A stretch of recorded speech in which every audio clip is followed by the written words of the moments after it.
Cheers. Cheers, folks. Welcome in another edition Offtrack Syndicate. Here we are again. We got some new faces in here with us. We got Mr. Leprechaun from What? Daily Hello and Ain't you a peach?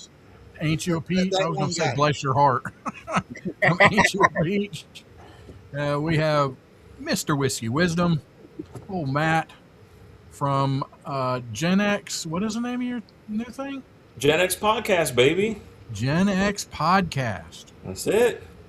And then we got the wonderful Miss SoCal from, I'll let you guess where she's from, and Kinsey in a bunker somewhere in Kentucky. And then me, that guy. It's for everybody else's protection, so they're protected from me. So it's hard to get let out of this bunker. Right? Oh my gosh. Let's see who all we got over in the. We got Yeah. Todd. Todd's in there. What's up, Todd? Kathy in the Berg. Yeah. That's all I see in the chats. Kathy said, well, there's a couple more people watching. They just haven't said anything. But you know how they kind of trickle in on our train. You know how it goes. But Kathy said she has some storms coming through, so she didn't know how long she'll be around. Timothy, right? Yeah, right as we were starting, I was hearing some thunder, so I don't know. Huh. Hi, Tim. Hopefully. So what storm? You guys are having storm. Why am I in 95 degrees and you guys are having storms? I I'll take know. the There's storm. Timothy Ratliff. What's up, buddy? And Miss Francis. Beating crazy. Hi, Francis. Hope y'all doing well. Yeah, that's crazy. How has everybody's week been? Mine kicked my ass. Here's Kloppenberg. Just a rough day at work all week. It just, damn it, it was just going and going and going. But SoCal, what's Oh, my week, crazy as always. Just work.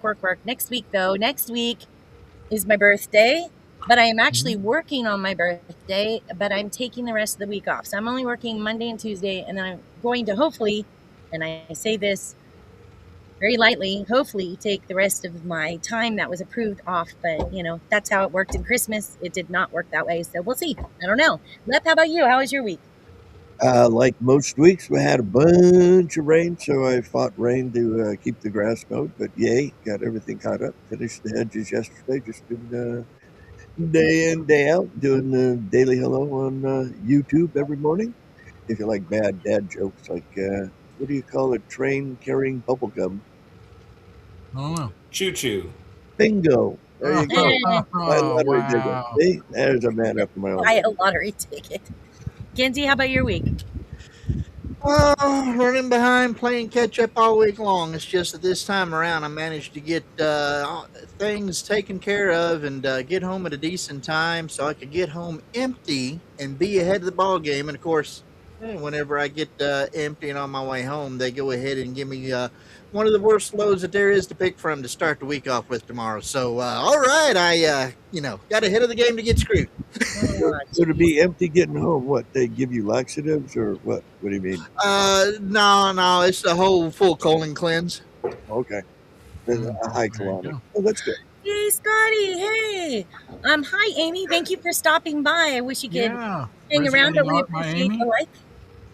You guys should check out her and Beating Crazy's channel. They're doing some amazing things with resin and just making all kinds of cool stuff. That's awesome. All right, Matt, how about your week? How was your week? Did you have a rough week at work? Yeah, it's been good. Glad for the weekend. It's Sunday now. We got really bad storms here too, so if I suddenly do here, that's why. It's not because I bailed on y'all. We just lost power. It seems to be dying down at the moment, so that's good. Wait a minute. Are these like cold storms? Like you guys get to put on jackets and hats, or are they like humid storms? What's up, CA Scotty? In Georgia, it's been like in the 90s and really humid, so not cold storms, but Oh, all of you guys, that's the same thing? Yeah. Oh, so I'm in the 90s. I just don't have the humidity. I just have bright, cloudless skies. Gotcha. you're looking good, Jen. Haven't seen you in a little while. You look like you've dropped a little weight, so that's cool. You look great.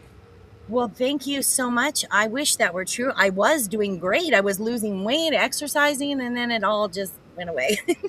Yeah, and Kinsey was talking about getting a bad load. It came back to me, I think. But thank you. All right, well, you're lucky you talked over me because I probably shouldn't have gone with that joke anyways. Are you one of these chicks that do like the whole birthday month? Do you do a birthday day? Like, most women they do like birthday quarter. They have like an entire quarter is their birthday. Well, Well, the I thing can. is, Right. the birthday's always the same year. Yeah. Right. No, I'm always honest about my age because I don't care, and that's my age. My mom was a big liar about her age and got really pissed when I threw her 2 surprise parties. Well, Lep and I threw one of them. The Yep. first one I threw, though, was when she was 55, and I did a speed limit party. And I got to tell you, she was pissed because she had apparently been lying to everybody about her age, and now it was a surprise party, so everybody knew she was turning 55. She was pissed at me, and I'm It was like, "Oh like well." a her problem, not a you problem. Yeah, and then Lep and I threw her another speed limit party because right after she turned 55, like a year or two later, the speed limit went up to 65. So I told her, well, guess what? 65, you're getting another one. And Lep and I were super smart and waited a long time after her birthday because she's so nosy. And so she thought no party, no nothing. And then we threw her a blowout, and it was amazing. And No. You should have just waited 5 years and then threw her another speed limit party. Then she would have really been happy with well, you. Well, I got to be honest. It was almost her next birthday. We waited till like August, and her birthday's in October. So we waited almost a full year before we threw it. But I got to tell you, it was amazing. And she was so touched by it. It was amazing. Anyway, off the subject. So today's National Bourbon Day. Hence the reason we have our buddy here, Matt, who knows all about bourbon. And of course, Rusty knows all about bourbon. I am not a bourbon drinker, but I have been trying to learn with the bourbon community that I have become close with. And so I don't know. We just thought we'd talk about bourbon for a minute if you're all good with that. And even if you aren't, we're doing it anyway. So the Yeah. smallest shit show in the world. Hey, That's what we there's do. Trevor. Trevor. From Hey, Captain Trevor. Henry. Hi, Kathy again. I'm glad you're back. And hey, Wombat Mommy, nice to see you. Me, I'm a big bourbon fan. I like that clear All right. bourbon, that they You want me make to with add that this? cactus, and you have it with lime and salt. That's my bourbon. Oh, I'm- you're saying tequila? You want me to add this now? I mean, Matt, or- it's up to you. Yeah, just whenever. Whenever you guys are ready for me to start, just let me know. Wait, let me. Oh, happy birthday to your son. Happy There we birthday. go. When's your official birthday day, Jen? Oh, my actual birthday's on Tuesday, the 16th. Wombat's mommy's son's birthday is today. Happy birthday to a fellow Gemini. Happy birthday to your son. Nice. That's awesome. All right. Well, just in the interest of time, I'll start getting through this. I know you guys got a bunch of guests on, and I appreciate you guys having me on. And I just want to preface this by saying, thank you, Jen, for the kind words in the intro. But I'm by far a whiskey expert. The Whiskey Wisdom name actually comes from when you get a couple in you and you think you have wisdom. That's actually where that comes from. Not necessarily that I have any wisdom, but I will do my best. I love that. I have vodka wisdom then, if that's the fact. Good. Yeah, there you go. So thanks Offtrack for having me on tonight. I really appreciate it. We've had a long friendship behind the scenes. I'm glad to come on here on National Bourbon Day and talk about this for just a minute. So for those of you guys who don't know me, my name is Matt. I have a Whiskey Wisdom YouTube channel you can go check out if you want. There's a bunch of great content on there, a bunch of great live streams. You'll probably see Jen and Rusty on there too. I'm a huge bourbon nerd who I do blind tastings. We host a lot of fun live streams doing game nights, stuff like that. You can see all that on the Whiskey Wisdom channel. I've since moved over to like a Gen X podcast thing, which I've been having a lot of fun doing with my family and my son, which has been great. So if you want to check that out, just search for Gen X podcast, and I'm sure you'll find it. But anyway, so tonight, Dave Vogelsang, the king of. is Boba here? Yeah. Yes. Vogelsang. But tonight, we're just here to celebrate America's. I don't know if you guys know this, but it's like, well, we'll get into it in a minute. Like bourbon is officially, America's native spirit, right? Like nobody else can claim that except the USA. So that's what we're here to celebrate tonight. Go over it and have some fun with the Offtrack crew, and obviously chat too. So thank you, Jen, and Rusty for inviting me on. I appreciate it. Of course. Can you guys? I don't know. Can you guys even see my slideshow? I didn't even ask. Yeah, Yes, it's we up. can It's see full it. screen. Okay. Can you see the welcome to the celebration? Yep. Yes. Okay, all right. So this is just sort of what we're going to go over tonight. Where am I at? I got 15 minutes. All right, so we're going to go over like the history of bourbon, some fun facts about bourbon, like what makes bourbon bourbon. Believe it or not, there's actually a lot of really strict rules in the U.S. So we'll cover that too. Sort of what classifies specific things. We'll go over the possibly earliest bourbon cocktail. We'll go over some of that. I'll give you guys. You guys can take a screenshot near the end or whatever. This will be archived on Offtrack's channel. You can come back to it and re-watch it at your leisure pace instead of me just blowing through it. And then that's it. And then we'll have a little fun with some chat, ask some questions at the end, and whoever's here in chat can put in some comments if you want to do a little chat engagement. So, all right, what is National Bourbon Day? So it's today. It is, like I said, America's native spirit, born in the late 1700s, back when Kentucky settlers distilled corn whiskey. Corn was like super ample back then. I guess it is sort of now too. And it has to be in charred oak barrels. It was actually named after Bourbon County. The exact beginnings of it are sort of wrapped in legend, but most famously the story of, and Rusty, maybe, I don't know if you know this now, the Reverend Elijah Craig. He was the first one to sort of char the barrel and create the first true bourbon on June 14th, which is where this day specifically comes from. And then that was back in 1789, and it took until 1964 for Congress to make it official. So the United States has formally recognized bourbon as a distinctive product of this nation. Go USA. Go USA. Hell yeah, forever cementing the bourbon status. And we can celebrate National Bourbon Day every day on June 14th, so we can all raise a glass to the cool history, the craftsmanship of the settlers. And I love how, like, one of the first things we did as settlers is figure out how to get drunk. That is amazing. That is truly American. Hey, priorities. What can I say? Hell yeah, man. Hey. All right, I'll move on. So very brief history of bourbon here. We've got late 1700s, the Scotch-Irish settlers distilled the corn whiskey in Kentucky. Corn, like I said, is plentiful and cheap. It was in Bourbon County, named after the French House of Bourbon. I actually didn't know that. Did you know that, Rusty, was in Bourbon County? I didn't know that. Man, I think he's having difficulties maintaining the connection. For me? No, Rusty, because he just fell out. Oh, all right, that's cool. It becomes really popular on the river trade because why wouldn't it? Dr. James Crowe perfects the sour mash process in the 1830s to the 50s, which is the foundation for like the modern bourbon. There is a specific type of bourbon called bottled in bond. There's a lot of qualifiers for it to be bottled in bond. One of them being it has to be 100 proof. There's a lot of government scrutiny over that, and that was first acted in 1897. So if you ever see a bottle on the shelf that's 100 proof and says bottled in bond, you know that dates back to regulatory laws from 1897. Prohibition obviously came around 1920 to 1933. I've got an interesting slide near the end about a huge distillery near my house, actually, that has to do with Prohibition.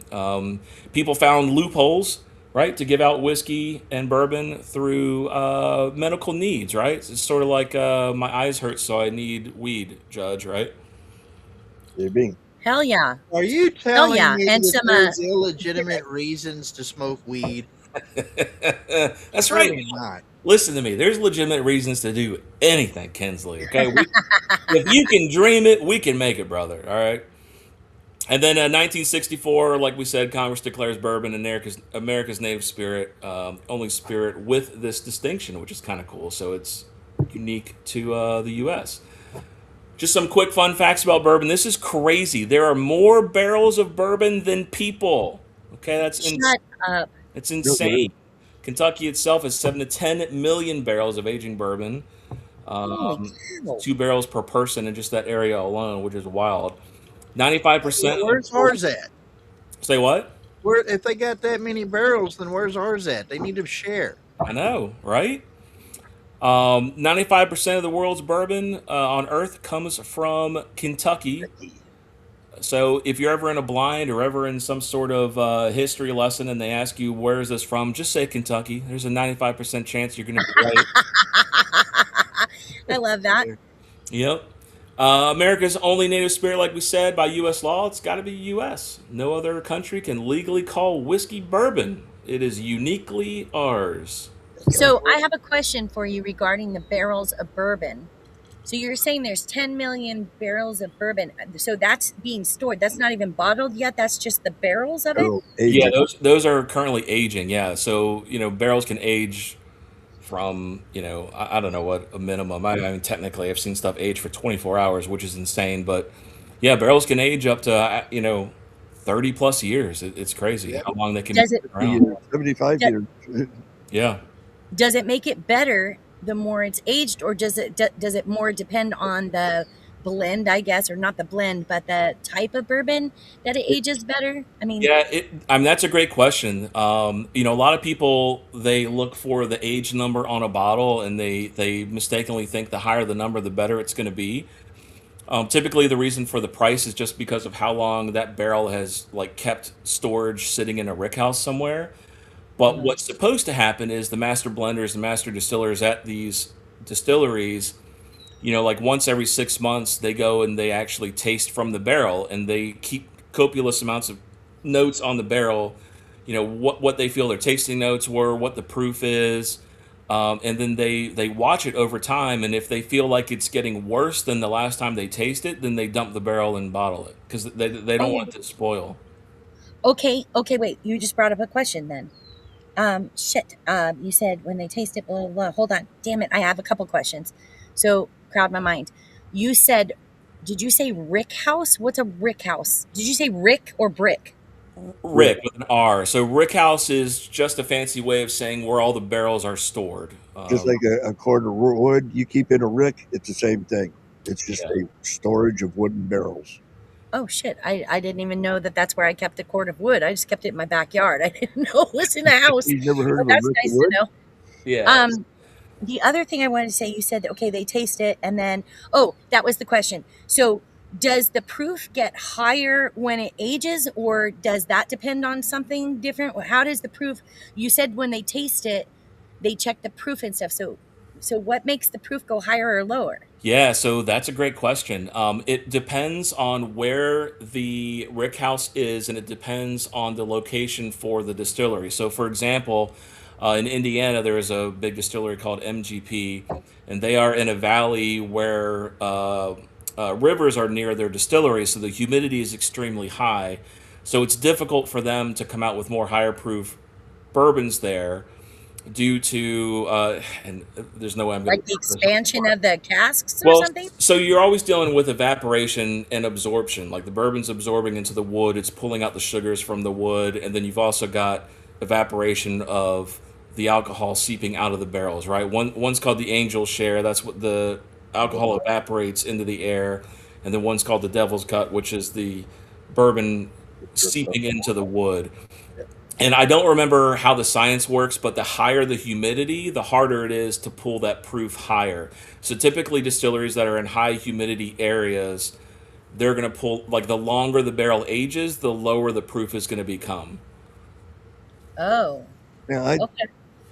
on the National Day, when they had some of the specifics for it to be called bourbon, it had stated that it had to be barreled at 125 proof. Says distillers must ensure the bourbon is barreled at 125 proof to be able to call it bourbon. So I think I've got a slide on that. I think the max, so they call it the barrel entry proof, the BEP. I think the max for bourbon is 160 proof. That it Right, can, that's what they distill it at. yeah, It can't be any higher than 160. Correct. Yep. So it just sits in these casks, in these rick houses, and they're not doing anything to it except testing it. They're not doing anything to it. They're just They making sure rotate them. temperature Yeah. controlled, or Yeah, I mean they may move them around. So rick houses, they have different tiers. Some of the big ones, they'll have 6 levels, and usually the higher the level, the hotter the air is, and they'll try to shuffle barrels around sometimes to get higher heat aging and lower heat aging. All of those movements and the heat affects the absorption of the wood into the alcohol, right? And every distillery's got some kind of little gimmick, claim to fame. Like there's some, like Jefferson's, they put their barrels on boats, and they're like, oh, our barrels are being shaken by the ocean for X amount of days, so our bourbon's better. Every distillery's got some kind of gimmick as to how they store the barrels and what they do to them and how they rotate them. There's different char levels. You can char the inside of the barrel at different char levels. Some people will take knives and make like severe gouges in the wood to try to get more of the wood sugars in the alcohol. I mean, there's all sorts of things that distilleries can do. Some distilleries are so paranoid about their distillation process when they procure new equipment like giant pot stills for their to replace an aging one, or if they're ramping up production because they want to do more bottles, they hire engineers to come in using like lasers, and they will find every little dent that was in their old one, and they'll make the same dents in the new one because they're so paranoid that any change in their process will affect the taste of their bourbon. That's how meticulous and paranoid they are about creating their brand and their tasting notes. Okay, I have one more question, and then I want to let you go on with your thing. But Okay. I remember you guys in the bourbon community, I believe it was your show, but it was one of our people in the bourbon community. You guys showed the stacks that you're talking about, like the levels. It was 1 through 7, let's say. But you guys were saying that, I thought, at least that's what I understood, is that went by age. So the one at the top was either older or newer. And so they put that on the label in that code. Like there's a code on every label of bourbon with the year, whether it's A, B, C, D. And isn't there a level or no? Am I getting that completely off? I'm not sure. Maybe I was drunk that night. Like I think what you're talking about is like transparency on labels, and each distillery, they've got different levels of transparency as to what they did to their bottles. Some people keep it a total secret. Some people will put like laser codes on their bottle, and you can determine, okay, this was bottled or this was barreled in this year. It was bottled in this year. And they'll be a little more transparent about the codes. Sometimes they'll give you what the mash bill is. Mash bill's a whole other thing. But maybe that's what you're talking about. I'm not sure. Dollar Bill Will, hello. I just want to say hi real quick, and I'm going to let you go back to your thing. And then Dave was just saying in the chat that max entry level proof for bourbon is 125, and the max bottling proof is 160. So you max bottling mean you can't go over 160. So there's never going to be anything over 160. So, is that correct? Well, you can't call it bourbon if it is. right. Oh, what would you call it if it's over? What if it's 162? You call it. You're gonna have a great night. That's what you call it. Yeah. Hangover the next day. Yeah. I mean, like Everclear. That's like Yeah, that's gnarly. Pure, Shit. damn near pure grain. We used to call it rocket fuel when I was in the service. Yeah. It will fire you up. Yeah, it will. Cheers, BT. Who's BTM Reviews Bourbon Channel? Yeah, Because sometimes they come in different. So Hey who's guys. that? A lot of the distilleries during the early days of COVID, they just were putting out pure high proof grain alcohol for disinfectants for hospitals, because it was like impossible to find like hand disinfectant at the time. So they were just, hey, you use this, and You're good to go. yeah, Like I guess surgery. drink it on the side. No harm, no foul. All right, so let's go ahead with What's your her thing. name? Kitty DeCaucus. Yeah, drink it like rubbing alcohol. Yeah. Okay, so 18. Where I'm at? Oh, we got 3 minutes, Jen. Oh my God. Okay. No, we don't. You could be a few minutes longer. We're fine. All right. So 1888, Marvin Stone, he hated the soggy ryegrass straws. This is what they had to use back then in his little mint julep. So he invented the modern paper straw for his cocktails. I guess thanks to him, but I got to be honest, like I hate paper straws. I feel like that's a California thing. Jen, I feel No, it's not. I hate them. I hate them them so much. I hate I'm them. not even going to use them. During the war, Kentucky distilleries converted, fermented tanks to produce penicillin. Oh, penicillin. I didn't even know that. Bourbon makers helped save the lives with their expertise. So there you go. Boom. And like, the thing. say what? Oh, I'm talking to Ken's to full screen your PowerPoint. Oh. I didn't know he was still going back to it. I'm sorry. Oh, yes, he is. And then, all right, while he's doing that. He's done it. It's good. Okay. Many distilleries, like I said, they safeguard their yeast and what they do, their recipes. Some are over 100 years old, passed down from generations, with nobody wanting to talk about what they do special. So, Oh. depends on who you go to is the level of transparency.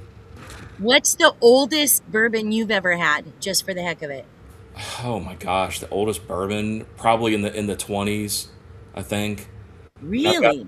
I've got some bottles that are 21 year that are fantastic. Hey, Zach, how's your day at work, bud? Yeah, I want to say probably in the 20s. I don't know if I have any 30-year bourbon. I don't know if I do. Okay.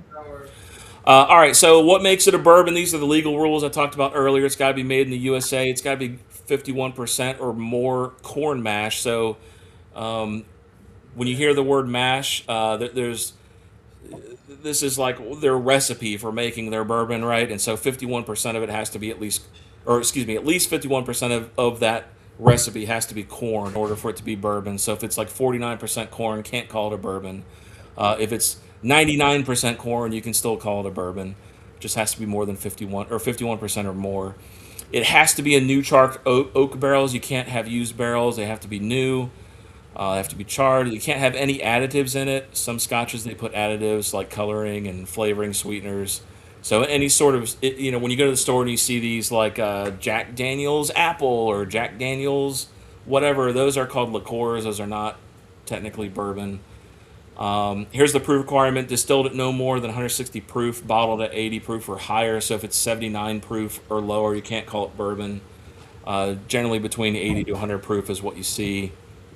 And if you see some, there's a lot of different labels for things like straight Kentucky bourbon, bottle and bond. We already talked about what bottle and bond is. Straight, if you see straight Kentucky bourbon or straight bourbon, it has to be aged at least 2 years.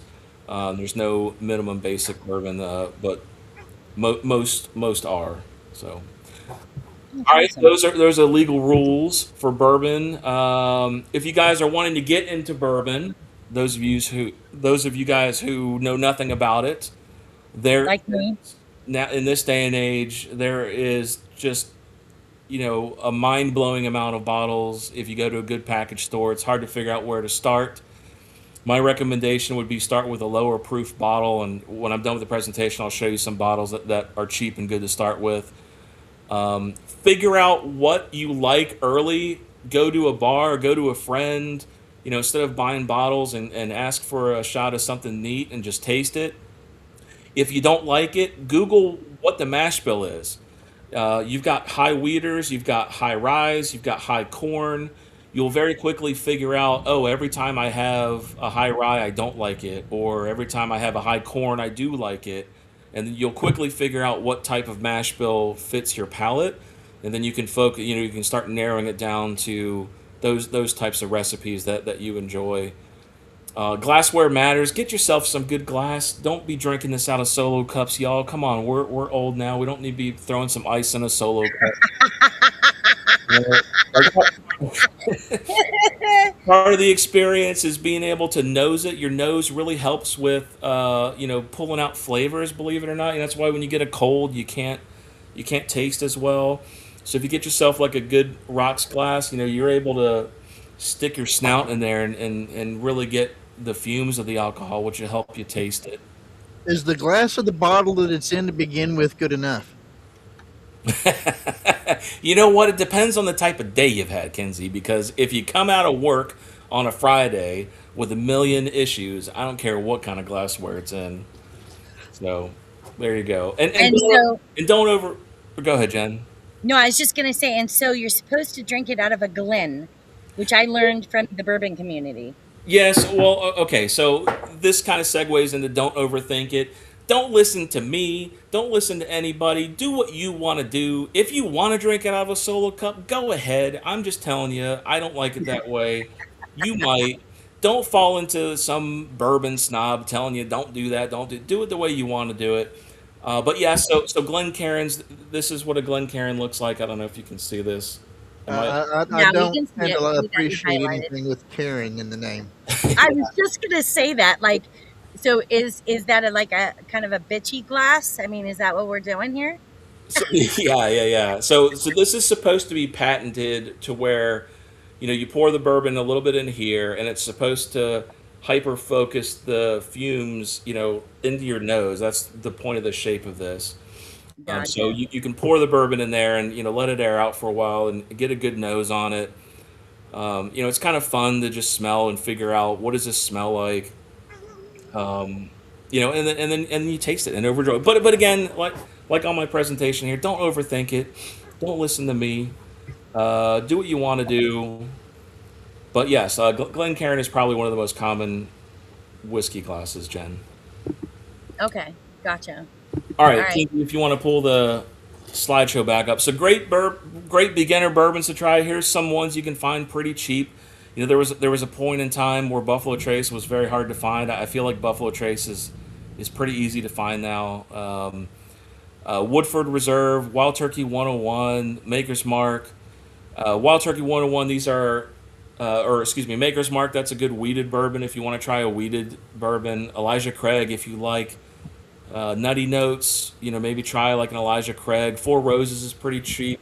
You can find all sorts of different experiences with Four Roses. They actually have little tags on the bottle that you can read all the recipes and what you're supposed to be getting from that specific bottle. So that's a great one to start with too.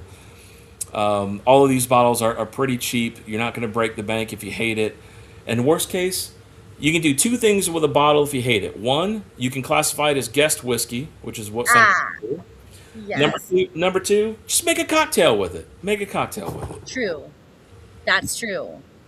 Um, that is true. Because I've had some, I gotta say that some of the bourbon community have sent me different ones, and there's been some really, oof, like Free Ranch, but that was a particular year and a particular type. Good God, Yeah, and I couch. think the last thing I'll say before the next slide is just keep an open mind.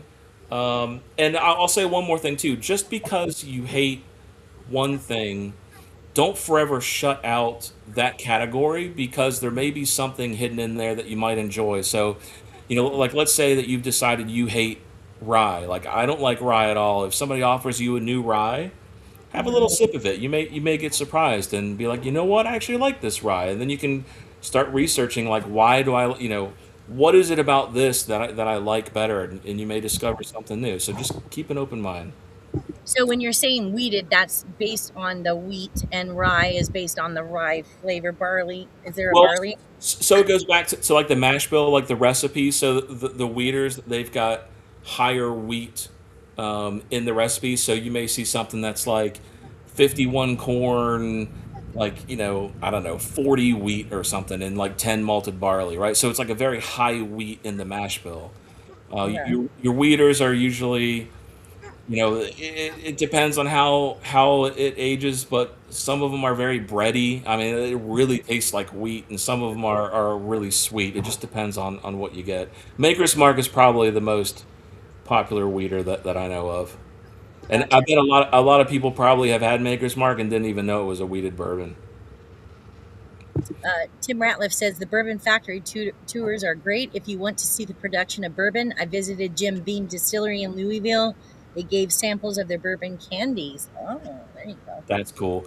Yeah, and he's right. The one thing about the bourbon community and distilleries is we're all very passionate about this, and it's a hobby that we love to share. Everybody's pretty open and sharing about it, and that includes distilleries too. So he's right. If you've got a distillery near you and you just go there and say, "Hey, educate me about your bourbon," Yeah, they won't shut up for the next 2 hours talking about their bourbon. They'll let you sample it, and everybody's like that in this community. I love that. All right, to your Another next. Another cool thing, both on Android or iPhone, there is an application. I have nothing to do with it. It's called Only Drams, all one word. You can find it for free. It's a great way to inventory your bottles. And even if you don't use it to inventory your bottles, you can scan bottles while you're at the store.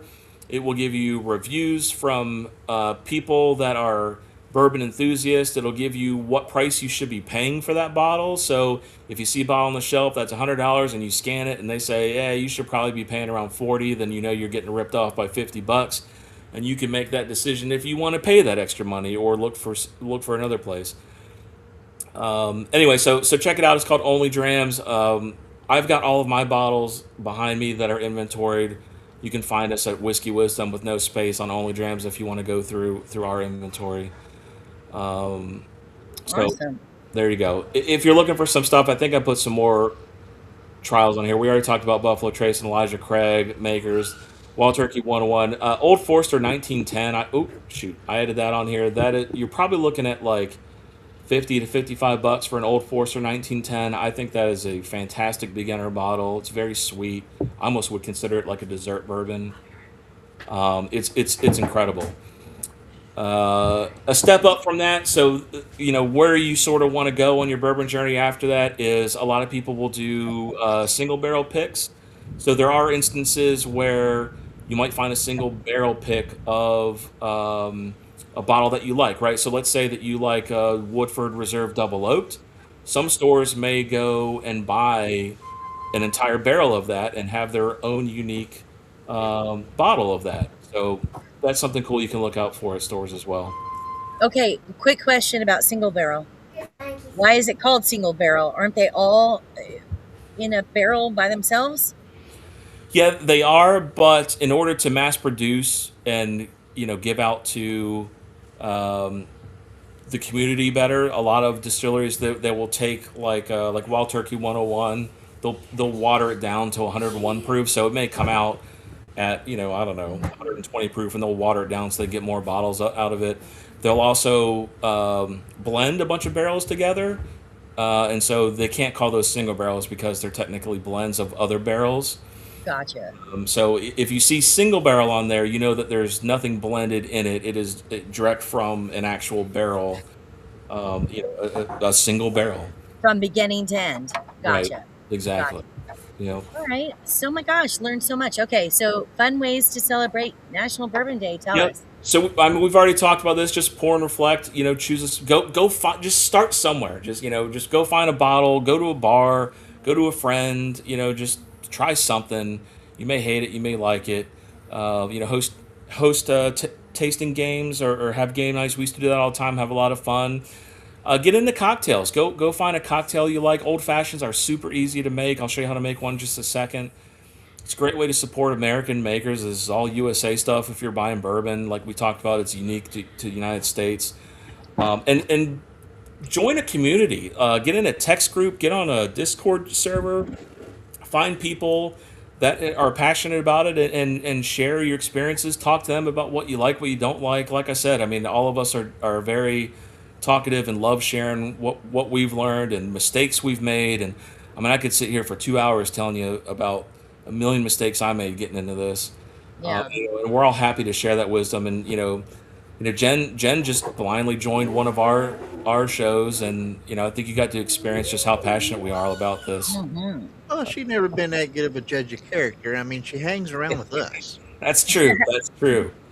Yeah, Rusty brought me into this community, but it's been an amazing community, and you guys are a very giving community. And I gotta say, you get into the bourbon thing, you go into the different channels. It's amazing, and they've given me samples where I could try different things. They've been so generous, and I don't know, just a great community that come together when people need something as simple as just prayers. It's just an amazing community. They're so kind. They're so kind. And it's so interesting because I don't drink bourbon or whiskey. To me, it's super interesting. That's what I got to say about that. So Now, I got a question. You may or may not know the answer to this, but you were saying beforehand that some people were so picky about changing anything in their whiskey and their aging process that they will even include recreating the same dents and grooves and stuff in their barrels, right? In their distillery equipment, like their pot stills and what Okay. they're just Okay. to make the bourbon. Yeah. Okay, so that might make the question irrelevant then, because I was going to ask if these people that do these things out of superstition or whatever, if they also commonly happen to be the ones that put out the single barrels or not. Yeah. I mean, I'm sure that every distillery has their own preferred superstitious way or preferred process of doing things. It's really up to the distillery if they choose to have a single barrel program or not. Most distilleries, if you engage them and say, "Hey, I really like," you have a conversation with them. These are the things that I like. would you be willing to sell me a barrel of it? Unfortunately, the alcohol laws in the U.S. are incredibly complex, so it takes a lot of legwork in order for just a plain Jane citizen to be able to buy barrels and then resell them. There's a lot of middlemen you've got to get involved in to do that. It's like everything that the government gets their fingers in. It gets taxed to death, and a $10 bottle ends up being a $60 bottle by the time you can buy it. But most distilleries will sell you a single barrel if you engage them. Now, All I right. was So, thinking oh, that sorry. Go ahead. a way you could get samples without, buying whole bottles. You could get the little airplane bottles that pretty much everybody makes a short one like that. That would give you a wide range of variety at an inexpensive price point. Yep, that's a good point. So usually at what he's talking about, like at the point of sale areas, they've usually got, like little teeny bottles. You can usually get them for like $1 or $2. The thing though with those is they're going to be limited to super popular stuff like Maker's Mark, Tito's. But he's right. You could find a good variety and try them on ice. Ice changes it, and that would be a cheap way to do it too, for sure. Rusty and I did a sampling of whiskeys one time, and that's how I got several of mine. I was surprised that the liquor store I went to had a large variety of whiskeys. A little bit of trivia that didn't get mentioned but might be kind of humorous. Bourbon County, where multiple companies make their bourbon, is a dry county.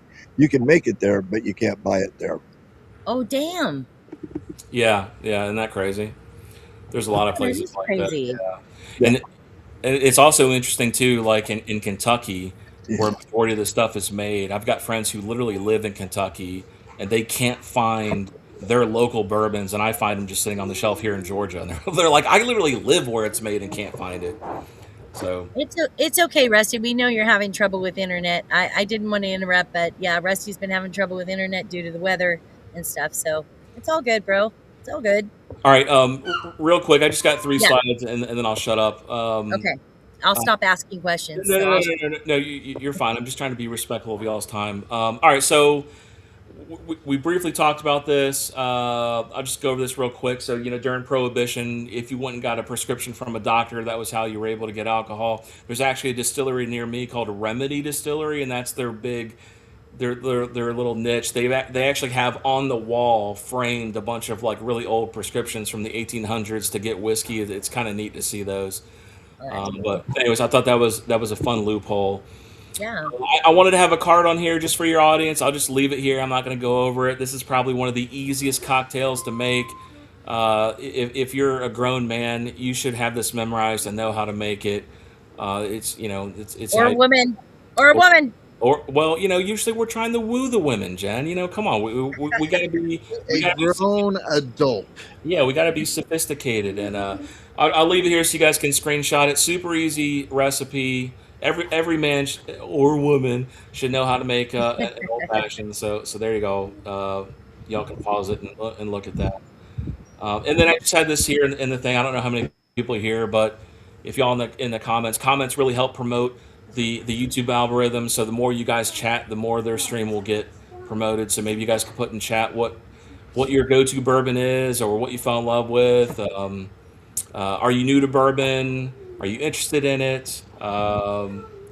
Did you like bourbons or rye? Or any question for the Offtrack Syndicate crew? Put it in there. Helps promote the channel. And hit the like button while you're here. It's free. Just hit the like button. It takes 2 seconds. Aw. All right, that's it. Happy National Bourbon Day to everybody. Cheers, motherfuckers. I appreciate you having me on. Cheers. So hopefully that didn't take too long, but I appreciate it, guys. No, thanks so much. I mean, I learned so much, but I still have a million questions, but we'll do that on another show because I got a million questions. I'm like an inquisitive Your person. hair is wild. My wife is right here. Do you want to say hi real quick? Yes, Pookie. Hi, Pookie. I went outside. It's really humid. It just stormed up the Yeah. crazy. Yeah, Rusty's having some trouble with the internet because of the and- storm. Oh man, I got the whole family coming in The now. whole family. That was Oh, outside. that's cool. It was Oh, like that's cool. Check it out. There's a little rainbow outside. I don't know if you can see that. a full. Oh, nice. Oh yeah. Oh my God, that's an amazing rainbow.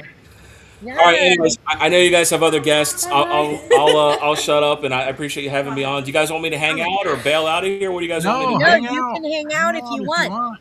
By right. the way, let's just once again promote your new show, Gen X podcast. Yeah. Wait a minute. You're on his show. Hang on. I can pull it up real quick. Hang on. They get extra Jen on his podcast. I got to Different write Jen. Beaver. She was waiting and she is gone. So give me a second to write Beavs. Hang on. Give me a second. Oh, here we go. All right. So if you go, let me share this real quick. All right. Is that Hudson? Yeah. Oh, is he behind me? Oh, sorry. Oh, he's so cute. So there you Yeah. go. If you go to the Gen X podcast, it's at what is it? At Gen X Pod. I'm going on there talking Gen X stories and asking my Gen Z sons questions about Gen X life. And I think Jen, you said I did pretty well in the Gen Z quiz. No, I loved it because it goes back. And the son asks Matt, Zach asks Matt stories about Gen Z. So it's kind of fun and to see what he knows. So they kind of go back and forth. It's really cool. And it makes me want to ask my kids, which I have, because of this, like, what's a rotary phone? What are yellow pages? What are Well, these? you know what's even better is if you've got kids in different generations, like a Gen Z, a millennial, whatever, get them in line and put like a divider between them and say, how do you roll down a window? And watch all three of them. One will do this, one will do this. They all do. And they'll be Right. like, how do you answer a phone? One will do this, one will do this. Yeah.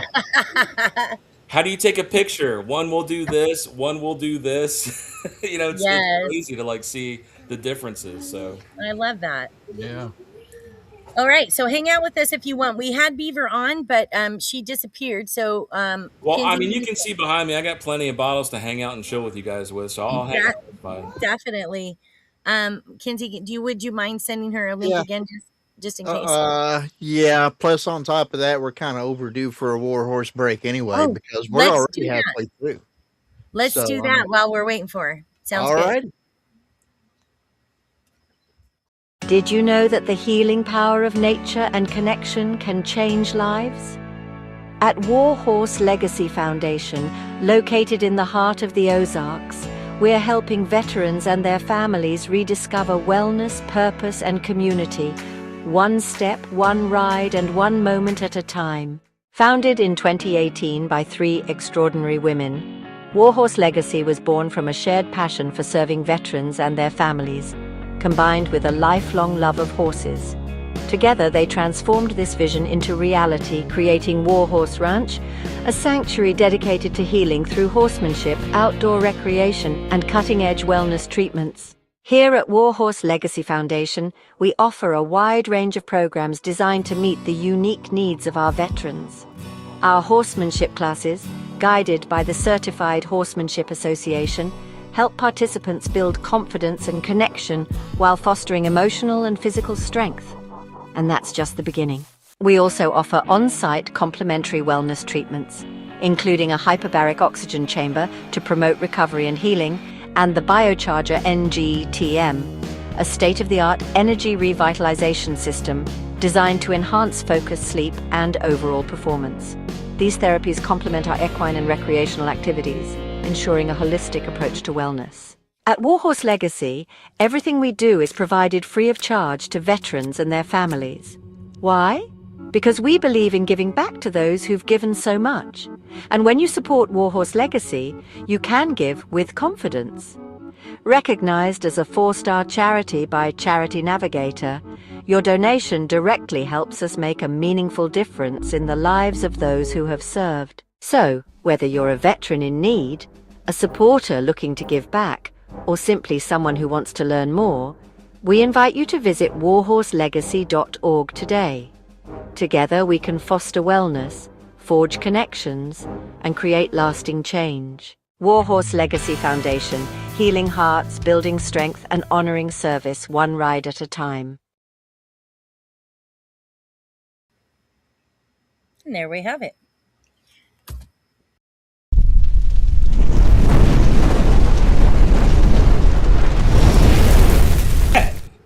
Oh, that's a Rusty thing, Yeah. Man, Rusty's stepping up the game. What's up, Rusty? right?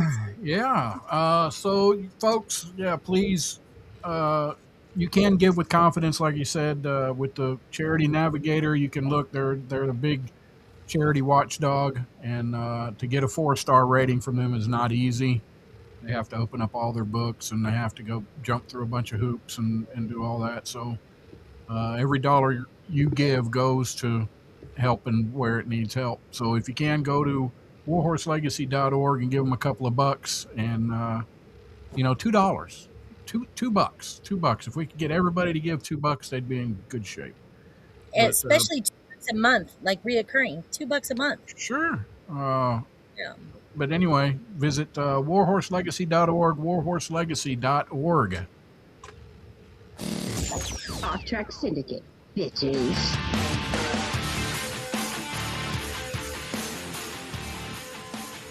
All right. We got our new guest in. Yay! If we can get everything hooked up here. But we don't have a...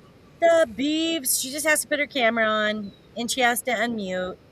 But otherwise, we got her. Oh man, I just saw that Lev's got the old school mojo on the mic. Yeah. Wow, look at that, man. That's a throwback. Why? You were on there before. What in the world? Mission. While Beaver works out her technical difficulties, let us introduce Beaver.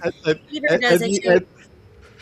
Have you tried clicking, the lower, advisor rating to let them know that you're actually able to be with us here on YouTube? Because, I mean, from what you normally have on your shows, that might be a safety precaution. It might be keeping us from seeing her video. Just saying. There she is, You found it. our beautiful girl. Oddly enough, the one that's on my little picture at the bottom wouldn't click off, but there was a second one up here that did click off. I don't know. Did my internet go out again? Nope. No, you're No, here. you're good. All pretty. No, we're having like major storms right now, so So Me I too. heard down south is too. I didn't know up north was. yep. Well, anyway, to introduce our beautiful Beaver, Beaver does a show called Beaver After Dark.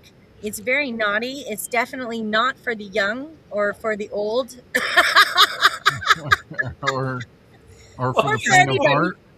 No, it's an amazing show. She does a lot of fun things, but it's definitely not for the young. So if you listen to it, please put your earballs in. It is, yes, explicit and Earballs, and put your balls in your ear, according to She Jenna. does it Thursday nights at 9 p.m. Eastern, if I'm correct. Yes. Yep. It is on YouTube. It's probably on other platforms as well. Do you have any other platforms you do that on? No. Oh, boobs. That's All a right. Beaver boob. Yeah. Beaver boob. Nice. That's what Beaver I'm boob. talking about. They are large enough to be their own platform, I suppose. Yeah. That's right. You ever see that movie Roxanne with Steve Martin? Where he has Yes. a big nose and he has to do the 20 insults on himself, and he's like, God must have loved birds enough to give them this to perch on. Well, I do that now because we just took a new rescue. It's a cat, and she literally lays on my chest every single night. So God loved animals enough to give them this to perch on. That's There you go. awesome. So I have invited Beaver here tonight, or we have invited Beaver here tonight because it's also National Cucumber Day, and this Oh, I'm woman. sure that was entirely by accident. All right, I feel like my camera's about to go out. Can you guys hear me? Shut up. So this girl, of course, the first thing she wanted to say was how to use a cucumber. Nay, girl. She That's for really your likes show. cucumbers. A I'm little just saying. extra lube, a little bit. That's for your show. It's a dual purpose. But we asked her to come on because she is an amazing gardener. If there's ever like an Armageddon, I'm going directly to her home. She is fantastic. So we asked her to come on. I love how I keep saying I. Rude. You realize if there's an No, I- Armageddon, she's probably the one in here solely that happens to be the furthest away from you, right? Yeah. Right.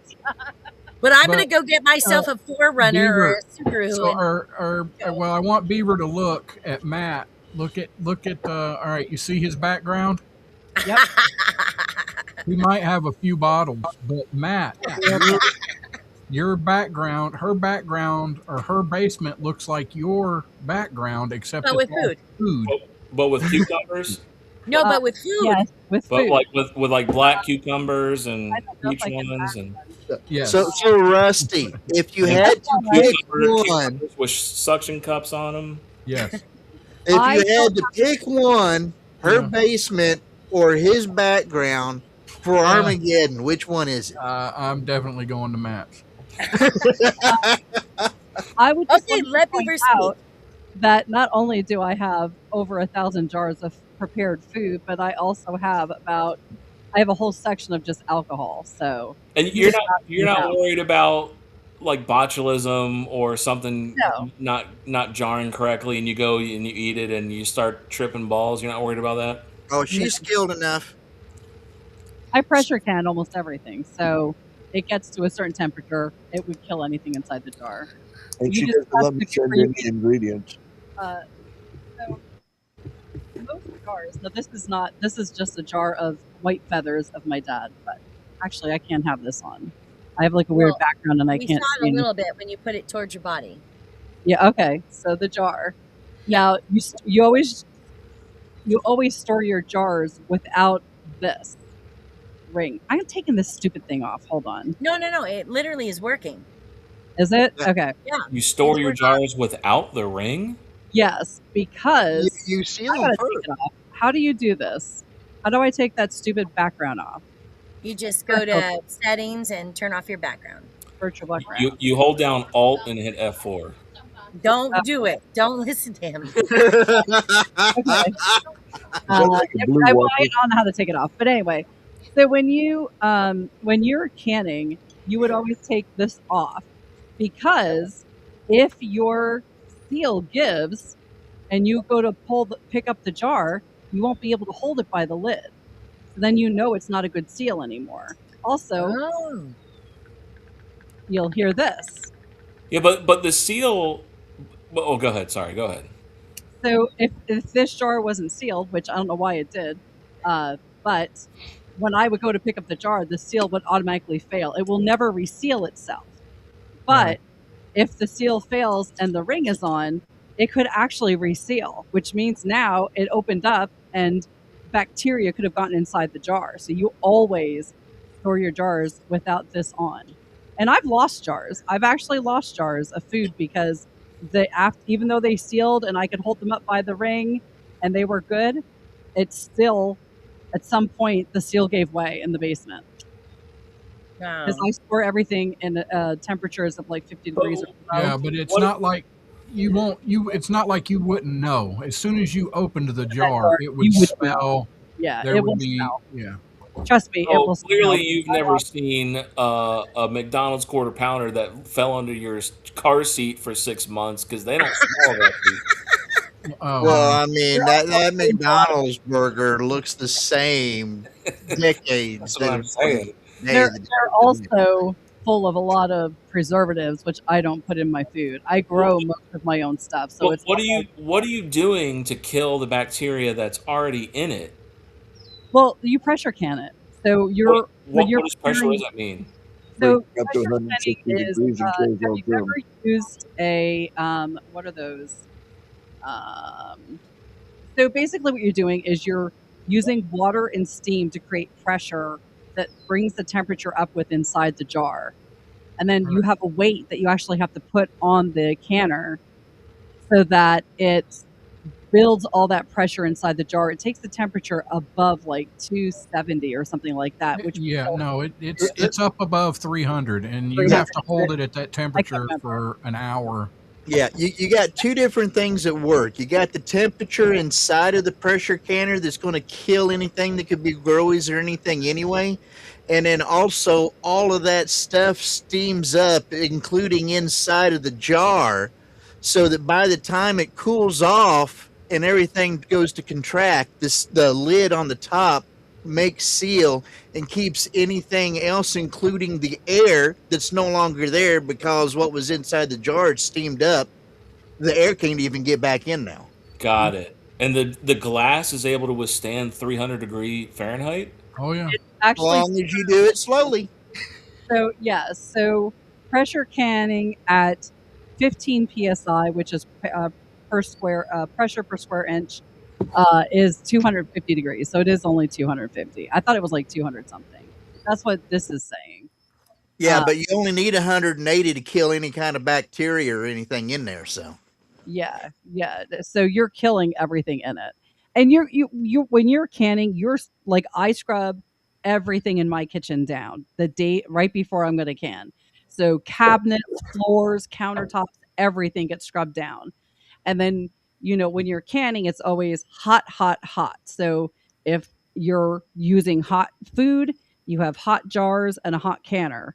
If you're starting like pickles, you would do cold. So you're doing cold cucumbers, cold brine, and cold canner, and then you put everything together and then bring it up slowly. So there's a method to stuff. That's just like a crock pot. If you're putting hot shit into a crock pot, you should have the crock pot already cranked and ready to go. If you're putting cold shit in a crock pot, like cold chicken, and you're going to put in like some rice and chicken noodle soup or chicken soup, you're supposed to have it in a cold crock pot. So that's interesting. Okay, anyway, National Cucumber Day. Let's go, girl. Yeah, let's go. So there's over 100 varieties of cucumbers. And I think I lost my paperwork here. But they're really good for fillers, especially if you're looking to have like volume over calories, because you can eat a lot of cucumbers for very little calories. A cup of cucumbers is only 16 calories. So think about Love that, it. right? Love it. It consists about 95 to 96% water. A cucumber is basically all water. So not only is it low calorie, but it's also hydrating for you. Yes. It's rich in certain vitamins like vitamin K, which is good for blood clotting and bone health. Vitamin C, we all know we need our vitamin C. Cucumbers, don't even. I'm not talking vitamin D, Rusty. So shut the fuck up. Oh Cucumbers yeah. have actually been around for over 3,000 years. And were first cultivated in India. So there's an interesting little tidbit there. And the heaviest cucumber ever grown was over 23 pounds. I'm going to say that person went on vacation for about 5 days, and that's how bad that thing. And they will grow fast. You'll go out and they'll be like this big one day, and then they'll be like this big the next day. You have to really, really pay attention to them. I grow basically two different kinds of cucumbers. I grow straight cucumbers because I don't want gay cucumbers. No, I'm kidding. I grow straight cucumbers, and then I grow pickling cucumbers. And there is specific varieties that are better for pickling, hence the name. So you can't just use any cucumber to pickle. It's just better to pickle with the pickling ones. They are, yeah. So the pickling ones hold up better and stay firmer than standard cucumbers in the jar. And there's a whole method to processing cucumbers. The best cucumbers I ever made were soaked in a brine, like this powder brine. I can't remember what it was. I can't find my recipe. Oh, you know what? I have my canning book right here. I might actually have it. See, canning. Oh, you can't see it. Canning. Touch your chest. So, Yes. Beaver, so Yeah. you're saying essentially you like a really firm, a really hard cucumber, don't you? I love a firm, hard cucumber. By the way, Oh, yeah. I think That's that least rusty, yeah. I think that 23-pound cucumber, that record setter. I think Ron Jeremy's in jail now. Actually, Rusty. I'm not going to. I'm going to ask you a question. Are you? Oh, you said. The just wanted to question ask- is, if it is it that much bigger, is it better? Because you get up to a certain size and you lose all of those bumps and ridges on them. Yeah. Yes, and it's also So you don't want the bigger ones. They also get a little bitter. The bigger they get, the bitter they get. More bitter. My wife complains about the bitterness all the time. Yes. Oh my God! Eat pineapple. Eat pineapple. Anyway, There you go. Beaver, Wrong I side. wanted to ask. when you're growing cucumbers, so say you don't want to put anything in the ground, you just want to do it in a like a pot or a planter. Are you needing a lot of like depth to the soil, or you don't need that much because it grows more out? Do you want to do it on a trellis versus Yes. not a trellis? Yes. So I don't. I could pop. Oh, what did I just do? I popped something up on my computer. I must have bumped something. Ding ding. Yeah.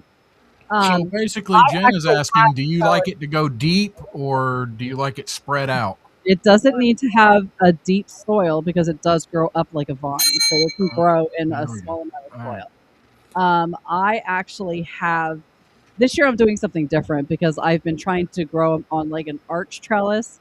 This year, I have like a V-shaped trellis that I'm going to try to get them to grow up and down, and see if that works. Because then I can just like go in the middle and kind of just pick them out. So is that better to do it arch trellis?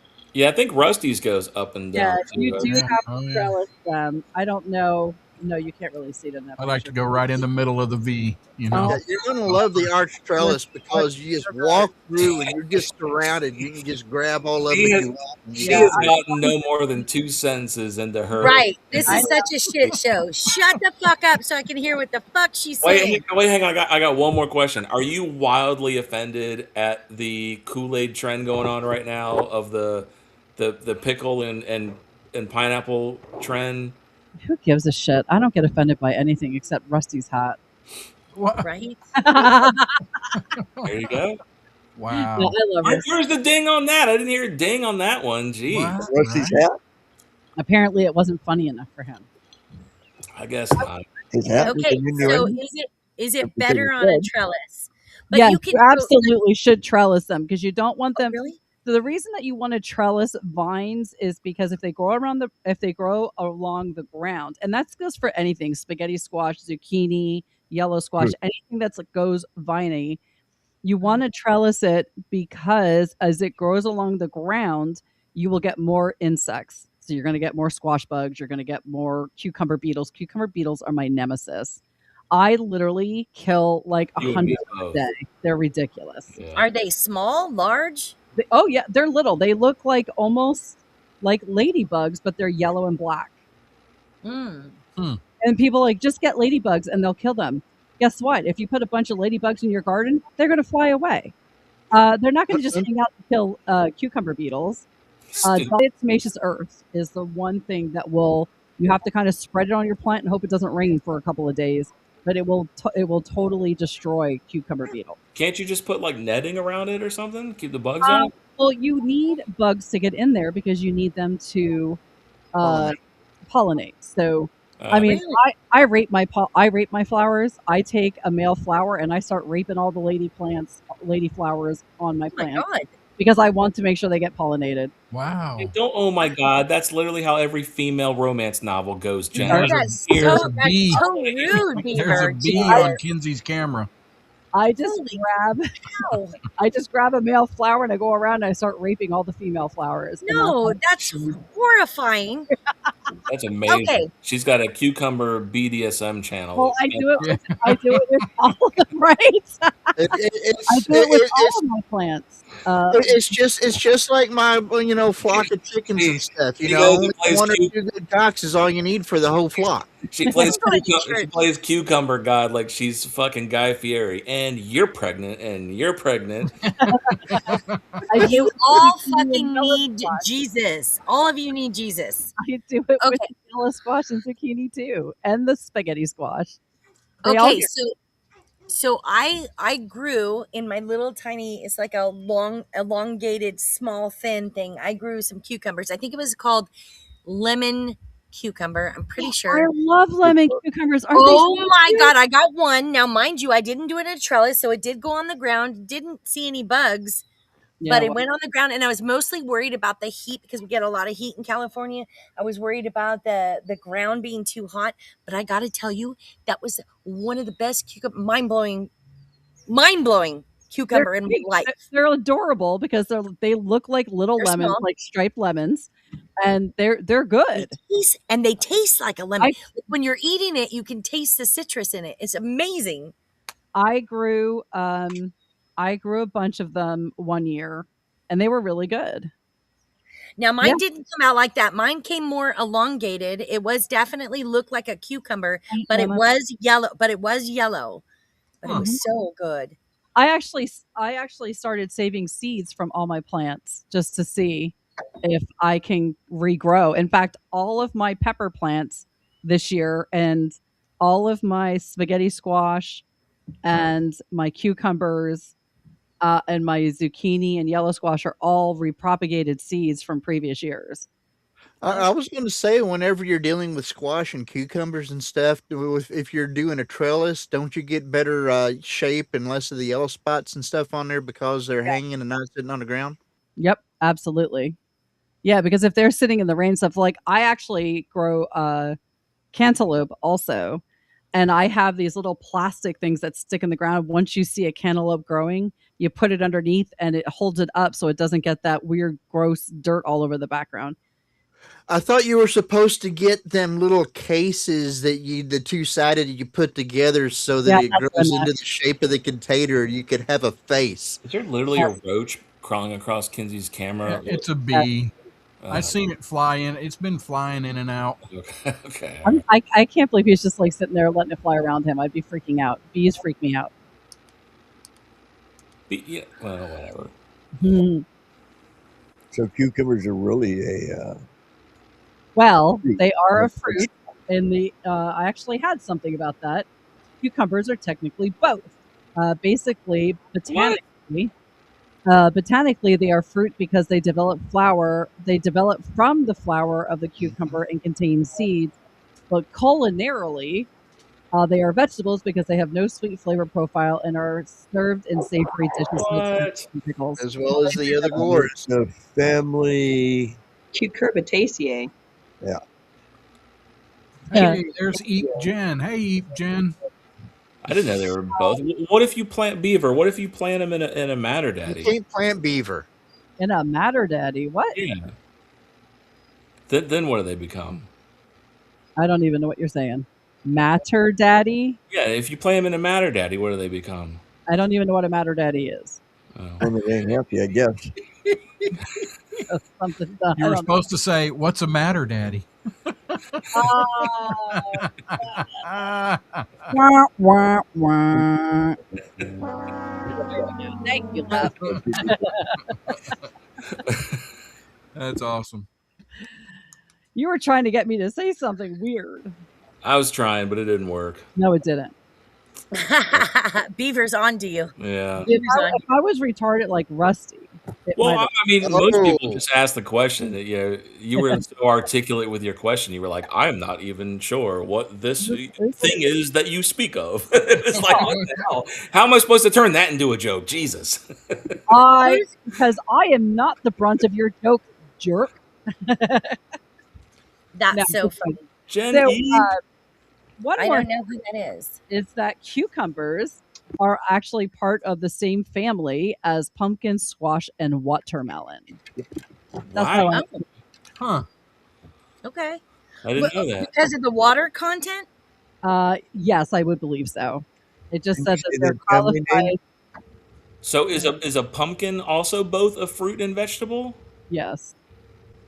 I would think it's more of a fruit because of it grows on a vine, it comes from a flower, and it has seeds. Yeah. But you can use it in savory or sweet dishes. So I guess it could be both. It would be probably classified as both. But last year I ended up with 54 pumpkins. Wow. Were they significant size? I got brand new seeds that were marked spaghetti squash that were not spaghetti squash. And the pumpkins took over my whole entire garden. Remember that? Oh my God. You know what's so funny, yeah. Beaver? I got bell peppers that I put in there, and I was on Offtrack when I saw a little one, and I'm like, it's weird shaped. It's not the shape of a bell pepper. It's kind of more. Was it a Peter pepper? Like this. So I tried it while we were on air. It was still green. I tried it while we were on air, and holy shit, my mouth was burning out of my face. No, it was a hobbit fucking narrow. It was a habanero. And I didn't know until a couple days later when it actually turned orange. But meanwhile, I was sitting there and I just took a little bite and I'm like, oh, this is good. Oh my God. And I went out to the garden. I'm like barfing. Oh my God. It was a really great time here on Off Track at the littlest shit show in the world. Anyway, more fun facts about cucumbers. Go. Oh, Rusty likes to stick them in his butt. Yeah, he does. Whoa. Let's see what else I can find. Uno momento, por favor. Well, I do want to ask, okay, wait, there was another question. Oh, so you guys were talking about seeds and pits, right? Weren't you guys, Matt, it's all Matt's fault. So seeds, so an avocado is a fruit because it has a pit, but yet you said it's a fruit because it has a seed. Is it a vegetable? Flower. It grows from a flower. Oh, that's the difference. So That's like, for example, so this bell is part of peppers my grow from garden. a flower. That's a vegetable. Oh, Yeah. that's amazing. Yeah. So what you see here these are a lot of different trellises. Can you zoom into the stuff on the right? I don't see. No, I didn't download it yet, so I can't zoom in. I'm sorry. Okay.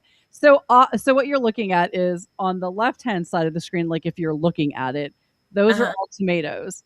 The middle trellis is spaghetti squash, and the ones on the right are the cucumbers. Those are actually my pickling cucumbers. The other cucumbers are at the other end of the garden. But yeah, so these are the V-shaped trellises, which you can't really see well from this picture. Yeah. No, I see they're leaning. Yeah. Versus the straight up. Yeah, they actually marketed those as tomato cages, but they are sucky for tomatoes. So I am using them this year for cucumbers. But this big arch, I don't think I have a picture from the other side. This is a whole cattle panel that actually goes all the way to the other end of the garden. These are going to be all my spaghetti squashes. So spaghetti squashes need to be grown by trellises as well. They should. I grow them by trellises. Yeah, okay, so the one thing I forgot to ask is, and I know that Lep has something to say about this too, so I want to hear the differences. How do we make some pickles out of cucumbers? I want to know. Yeah, I was trying to find my recipe, but it's not in my canning books. I don't know what I did with it. But I soak them in, I can't remember what it is. I know it's a white powder and it's like some type of something. I wish Sounds I could. like Seven Dust. No, it's not I don't soak them in Seven Dust to can them. Oh, the can. Is it angel dust? Angel dust? It depends if you're doing it for that one special person. All of them so they'll shrink up tight. I don't know. So you put vinegar in it, obviously. I think you told me once you could put peppercorns in it. Yeah. It depends on what sweet pickles, red pickles. Depends on what flavor you Okay. Alum, Judy said. Yeah. That's what I want to know the difference of is sweet versus dill, because I have sweet people here and I have dill people here. So you can do bread and butter pickles. Those are always good. I actually have some of those in the basement yet. I wish I could find my stupid canning book. Yeah, I like bread and butter. While you're looking for that. For the bread and butter, I just use the Mrs. Wages bread and butter seasonings, and just it's water, sugar, and vinegar. You just add it with that packet. But there was something, and I wish it was, you had to do it for 24 hours. So you had to cut the pickles up, put them in this water, and it was some type of, I thought I had it here in my book, but apparently I don't. But I'll find it. I'll ask. You make a mixture and you let them soak in that for 24 hours. And then you have to rinse and rinse and rinse until you have to rinse the cucumbers? You have to get that white powder off. White powder substance off. Let me ask Alexa, what's the white powder you use when you're pickling? Pickling lime. That's what it is. Judy says it's alum. Pure sodium chloride without any additives like iodine or anti-caking agents that can make your brine cloudy or affect the taste. Are you planning to pickle something soon? No, thank you. That's enough. I completely spaced out until now. It's pickling lime because Alexa, order 9,000 dildos. Glassing eggs. Okay.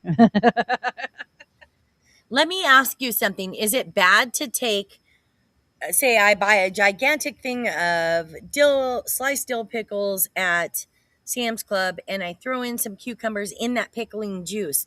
I'm done with the pickles. I keep the pickle juice. Is that bad? No, it's Can mostly vinegar, so it's perfectly fine. The Okay. pickle juice is actually good if you get cramps. My husband works in construction, and when it being 100 degrees working on a roof, he sweats a lot, and he gets massive cramps. And he's been taking pickle juice with him to work so that he can drink it to keep the cramps away. I believe it's because of the salt content. It is. From And the yeah. Oh Yeah. my God, I love that. Mhm. Tim says, Alexa, order condominium. Yes. Alexa, order condoms. Yes. You guys are horrible. Horrible. Keep trying. Oh, dang it. I did one time, the banana peppers. I love them so much. The sliced banana peppers. So the mild ones. So I took some carrots and some celery See you, and I Jen. put them in that juice. What? Eep, Jen. Sorry. See you, Eep, Jen. It's in the chat. Thank you for smashing the like. We appreciate it. And then I ate them a few days later. Oh, Yeah, there were people doing ranch pickles. They were taking pickles like the dill pickles in the store and dumping a ranch packet in, shaking it up, soaking them, and then eating them. And they say it's good. I've never tried it. But I make my own ranch powder and dressing, and it's so good. It's like way better than any Hidden Valley ranch shit you get in the store. What do you mean? How do you do that? How do you make powder? Oh, well, hold on. I will get you a recipe. Matt wants to know. Inquiring minds want to know. And Matt is so interested. Matt, this is a good thing because we don't get the MSG with it. Well, I You saw have Rusty. leftover pepperoncini juice. You can put hard-boiled eggs in it and use that to pickle them. Are you like an anti-MSG person? You what, Matt? Just saying that you sent me a picture of you carving your pumpkin, so or a video. It's on your cell phone, Rusty, if you want to look. Is this the one of his ass? Yes. Yeah, there's a crack right in the middle of it. It's a broken pumpkin. Yeah. I thought I just saw it, but I can't see it now. Brisket. Oh, jeez. I love I a good make all brisket. kinds of stuff. Check out my pumpkin.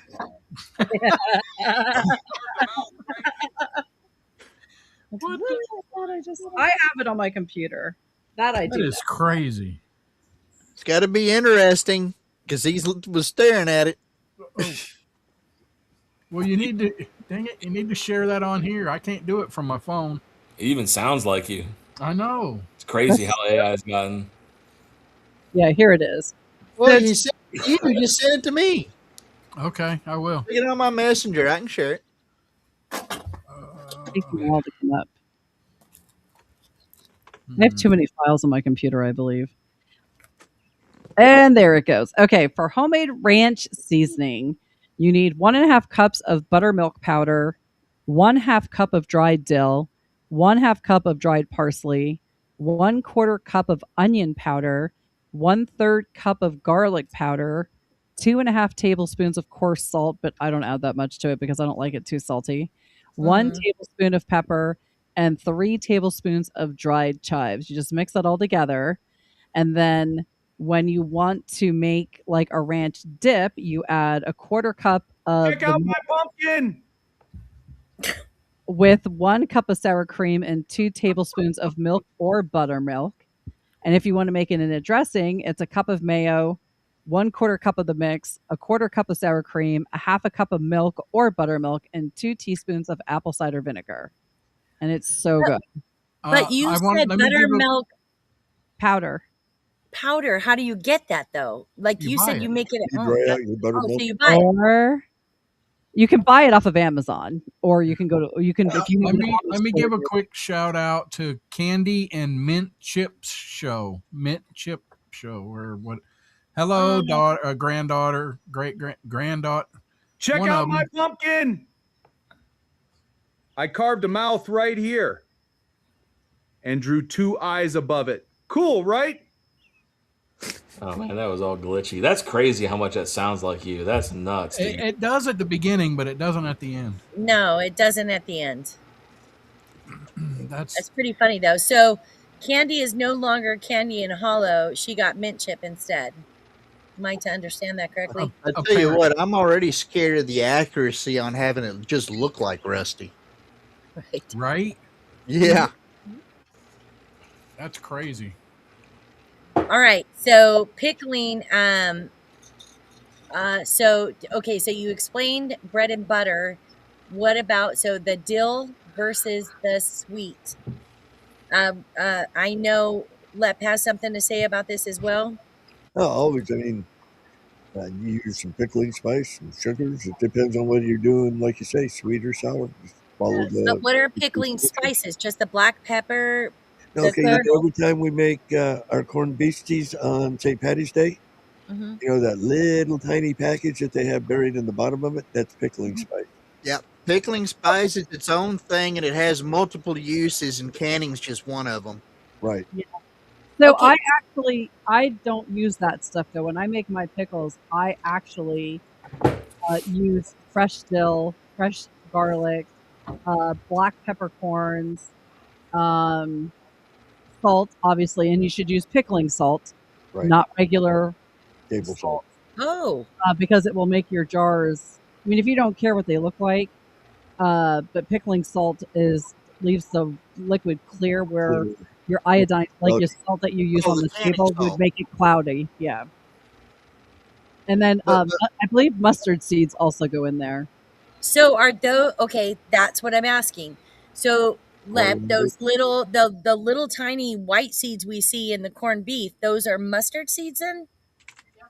Mustard seeds are what? Little yellow ones. The white ones can be Yeah. coriander, maybe. I'm trying to think of what all goes in it off the top of my head. Yeah, I know. I put you on the spot. I know they got, at least in the ones we opened, they've got a little bit of dill. Bay leaf broken up in there. Yeah. Do you use white vinegar in your pickling? Yes.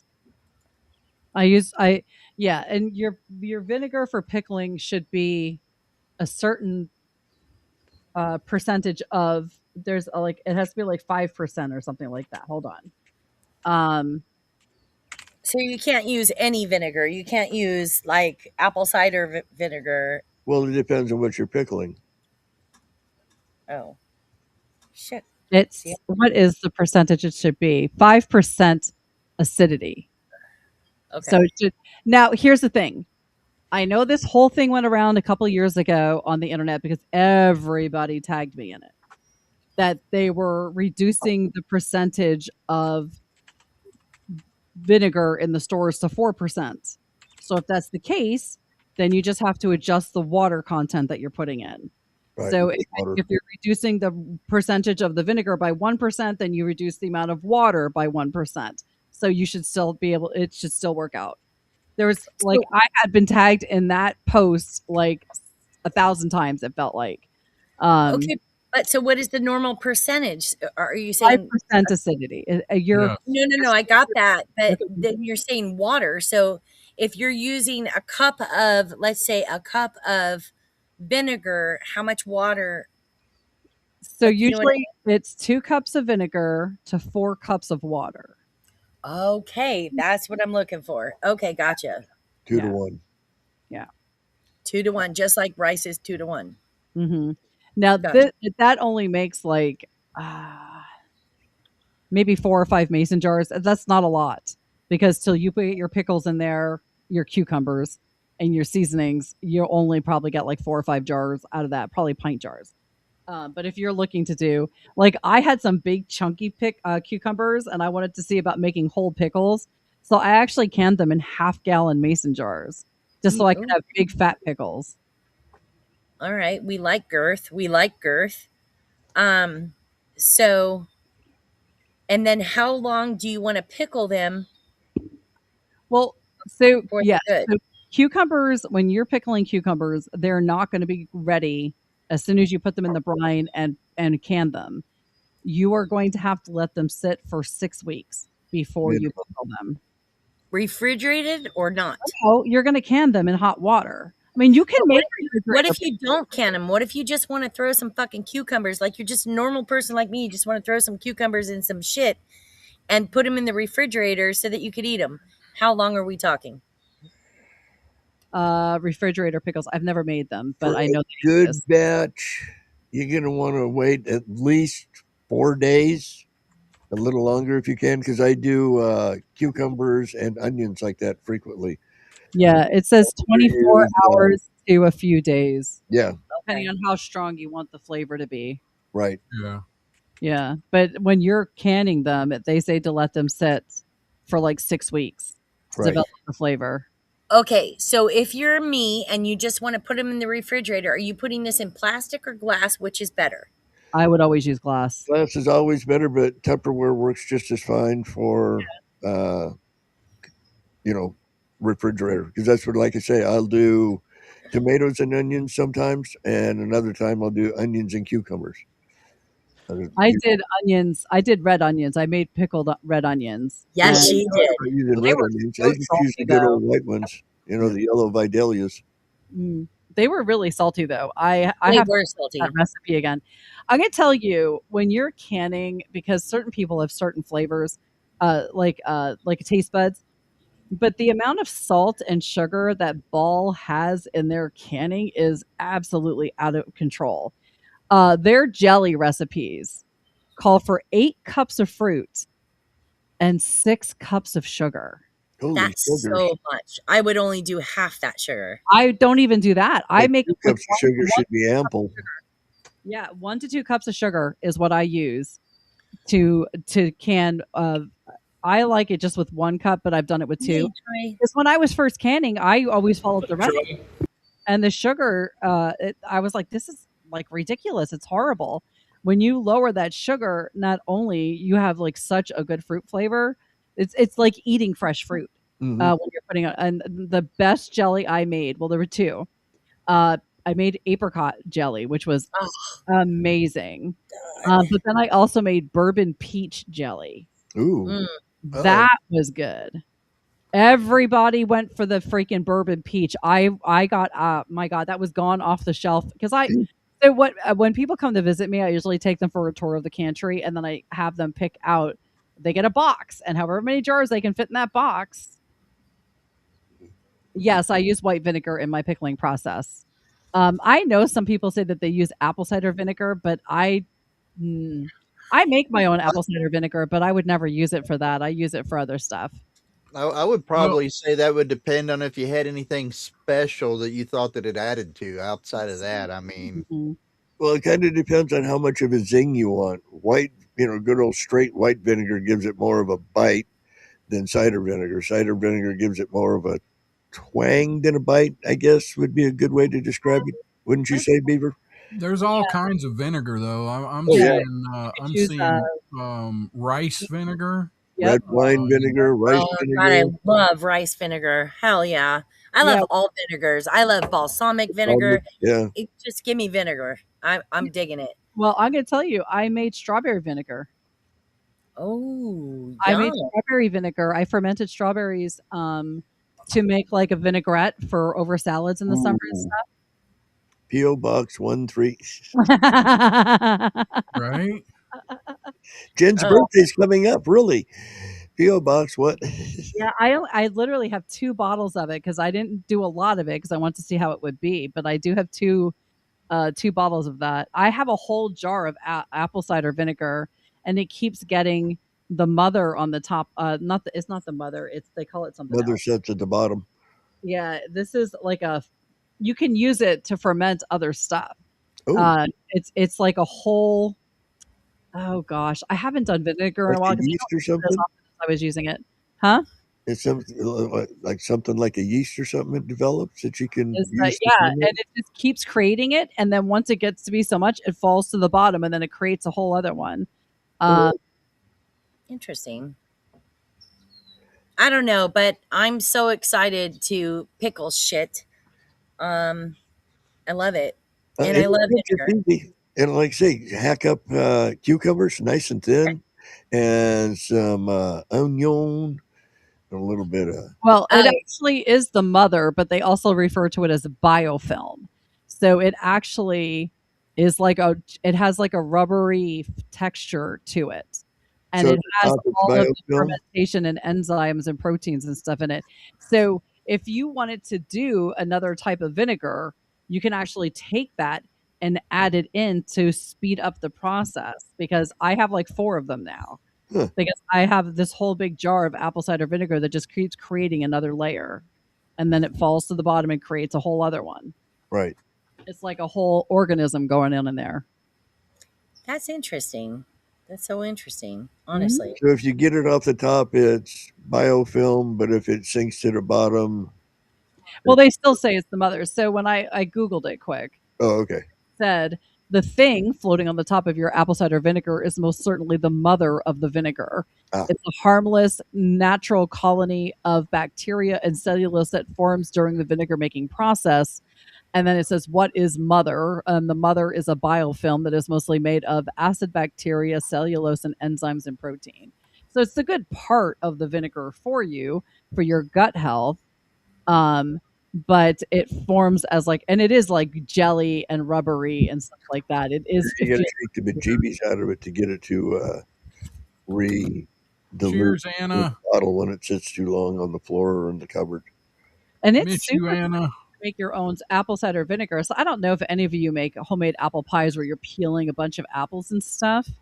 But you just have to take the apple peels and apple core, and then you mix in filtered water and sugar, and that's it. And you just put the apple scraps in the jar, put the water and sugar over top, and then you put a cheesecloth or just a cloth with a rubber band and let it sit for like 3 to 4 weeks. Then you strain it, put that strained stuff back in the jar and let it sit there, and it will ferment. Now you can get all these fermenting kits and stuff, but I've made it without it.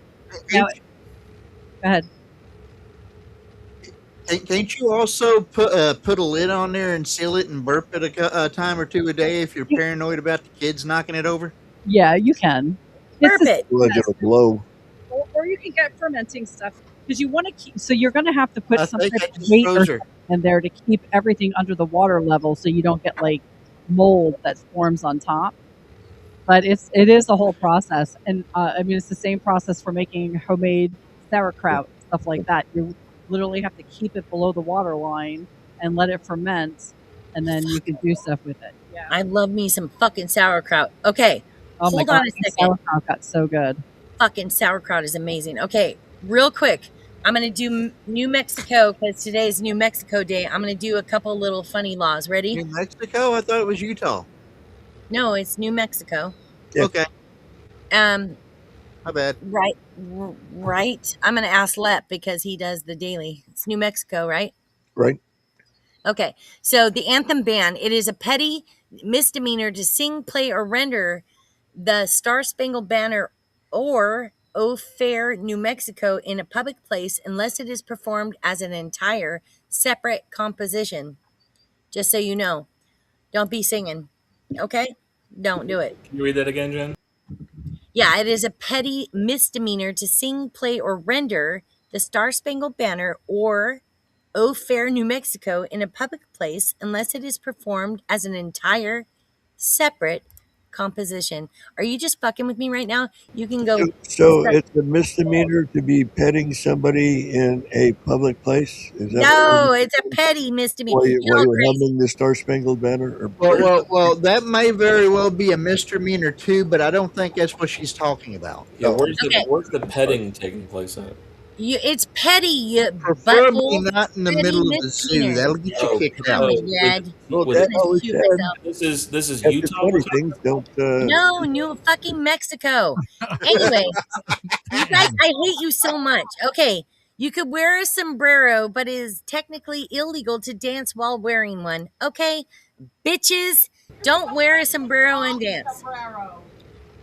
Okay, tripping horses. Intentionally tripping a horse is a misdemeanor, but it can be bumped to a 4th-degree felony if the horse is injured. A Ya what? dicks. A what? Ya trip? dicks. Oh, look, just saying dicks 1,000 times. What, tripping a horse? Don't trip a goddamn horse. Oh, like a person? Yes, don't trip a horse because if it How gets the injured, fuck it's does going it? to Wait, hold on. Can fatality. you talk about the logistics of a human tripping a horse? Because I don't think that's even possible. Now, does I it don't think it does is it either. take more than 2 hits of LSD to make a horse trip? I mean, they're pretty big. Pretty much. I love that, Lep. I love your take on it. The voting idiot clause. So the state constitution has an active clause that prohibits idiots from voting, an archaic Uh-oh. legal term I'm that not was doing never that. fully removed. And yet they do every remain year. a primary Idiots. residence of California so you can vote, Jack. I got a couple of things, Jen. Wait. Okay, go. New Mexico. New Mexico. Yeah, go. It is the oldest capital, has the oldest capital. Santa Fe was founded in 1610, making it the oldest state capital in the U.S. How about that? How about them apples? How about them apples? It is also the chili capital. Hatch, New Mexico is widely known as the green chili capital of the world. So they Hatch say. green chilies I've are seen supposed Hatch chilies in the stores. are supposed to be fantastic. I haven't had any, I don't guess. I definitely heard New Mexico is supposed to be good at chili. New Mexico actually predates the country. Spanish colonizers named the region Nuevo Mexico in 1561, a full 260 years before modern Mexico gained independence and named itself. Because it was Mexico for a while.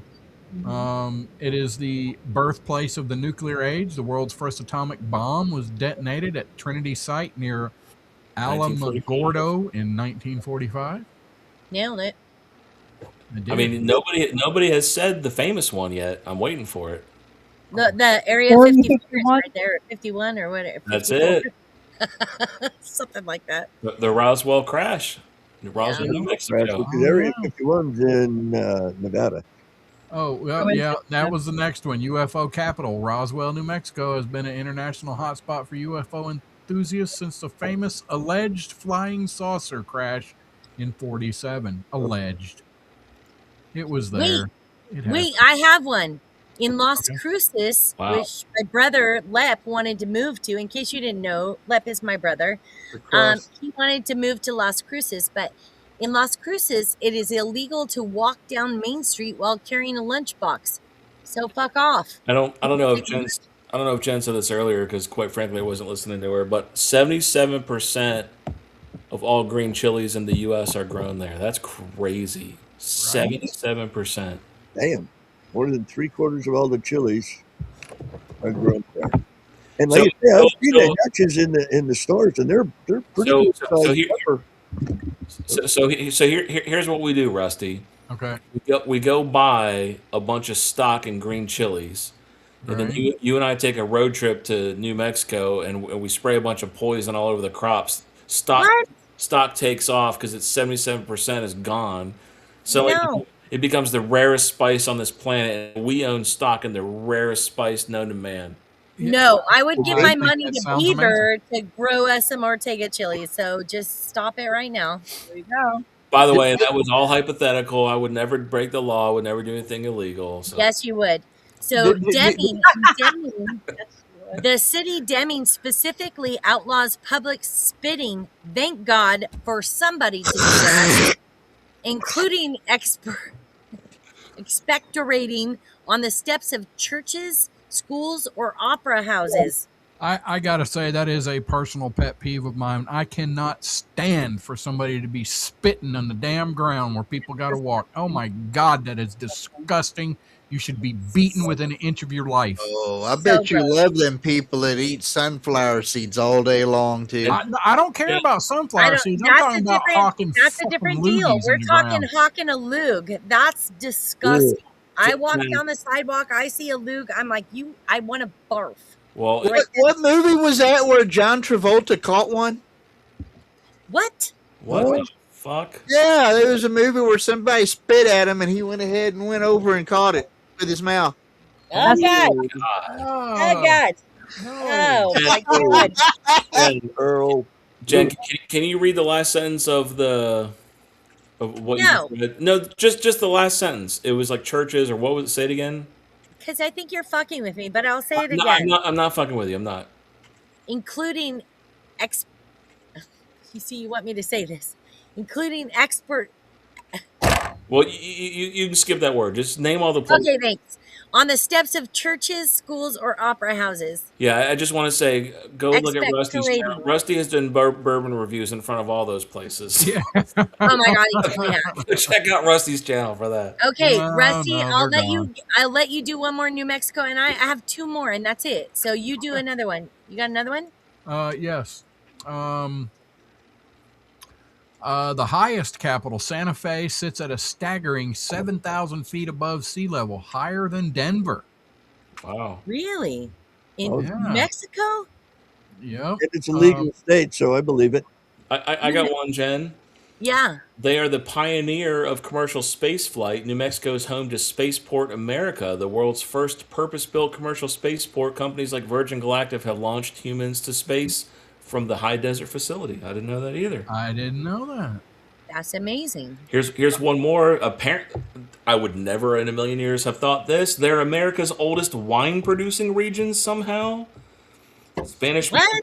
The Spanish missionaries planted the first grapevines in New Mexico in the early 1600s. Wow. Sonora, isn't it? Decades before California or any other state ever began commercial winemaking. Wow. Where's the Owen Wilson? Wow. Wow. Sonora, New Mexico, right? I don't know. Albuquerque. I knew I should have made that left turn in Albuquerque. Yeah, exactly. Hosts the largest hot air balloon festival on Earth, drawing over 500 balloons annually. Can someone explain to me the fascination with hot air balloons? Why do you want to get on the world's most explosive thing, have zero control over what you're doing, and hope you survive? It's the dumbest thing I've ever heard of. What do you mean most explosive? I'm confused. Well, you're literally shooting flames into the most flammable material ever that's held up by ropes, another flammable thing. And it's like, what's the fascination in that? I don't get it. Yeah. Almost being weightless. Essentially, you kind of do become. It gets warm, lifts your butt up in the air, but you are at the mercy of the wind. If it blows left, you are. You can go be weightless in water. You can go float and be weightless on the water. And I don't know. Just put up in the air. There you go. So I have a funny story about a hot air balloon. It didn't happen to me, but it happened to my best friend. Do it. Her husband wanted to do something super romantic and booked a hot air balloon. Oh, okay. I hope it was a disaster. I hate hot air balloons. So they had, it ended up that another couple was with them and they went off course and they had to make an emergency landing for whatever reason. And they landed on an Air Force base. Uh-oh. As they were coming down, there were so many military surrounding them. And when they tried to get out of the basket, there were like guns drawn all over them. Now, at the time, she was just dating this guy. Her last name was Smith, and they didn't believe that that was her actual name. So they held her until she could produce an ID, which she didn't have on her. It was back in the car. So yeah, there was like this whole thing about it. Holy crap. That's great. So they were having a foursome in a hot air balloon and landed in an Air Force base. And by the way, I want all of us right now, here is an impersonation of an emergency landing in a hot air balloon. Ready? Yeah. That's it. You just gotta wait. There's no emergency land. What are you doing? If I ever get in a hot air balloon with a bunch of people, I'm gonna make it my mission to throw up in the basket and then be like, now all you suckers have to sit here in this throw up forever. Oh my God, it would gross out. Okay, real quick. Just came down a month or two ago in the backyard in San Diego, if I recall right. And what about, how do you dodge power lines coming down? What if you're coming down? They always say don't let balloons hit power lines. At least Mylar ones. They happen frequently, yeah. That's why, like in Albuquerque, you're out in the middle of BFE nowhere. What You an can see it from absolutely the freeway. I'm stupid surprised story. none have ever landed on the freeway, or they may have. I don't know. I've never heard of any, but Okay, just real quick, women in the tiny town of Omega are reportedly prohibited from riding a horse unless they are wearing a corset. Hell yeah, that's my kind of town. Yeah. And my last Well, one, they don't want them Clamato. flopping around everywhere, just flopping. That's a good way to lose some eyesight, isn't it? Right? Quamato, I hope I'm saying that correctly and not destroying it, but in the town of Quamato, a local newspaper can be fined if it prints someone's name and spells it incorrectly. That's all I got for New Mexico. Anybody else have some? And then we're going to LEP for I don't know, but I think that last corset law you were just talking about looked like Holly was feeling a little bit uncomfortable there at the possible ramifications of riding without a corset. I wouldn't be on a horse. So That's right, girl. Horses are mean. They're beautiful animals, but they are not nice to me. All right. Yeah. No, we got 6 minutes left, and Lep hasn't had his Yes, time to let's go shine. LEP. traveling with everybody. So we have you have been, but we have Army Birthday and Flag Day. So let's go. Let's Which would you prefer? do it all. Do it And if all. you're Oh, over 6 well, minutes, start. oh well.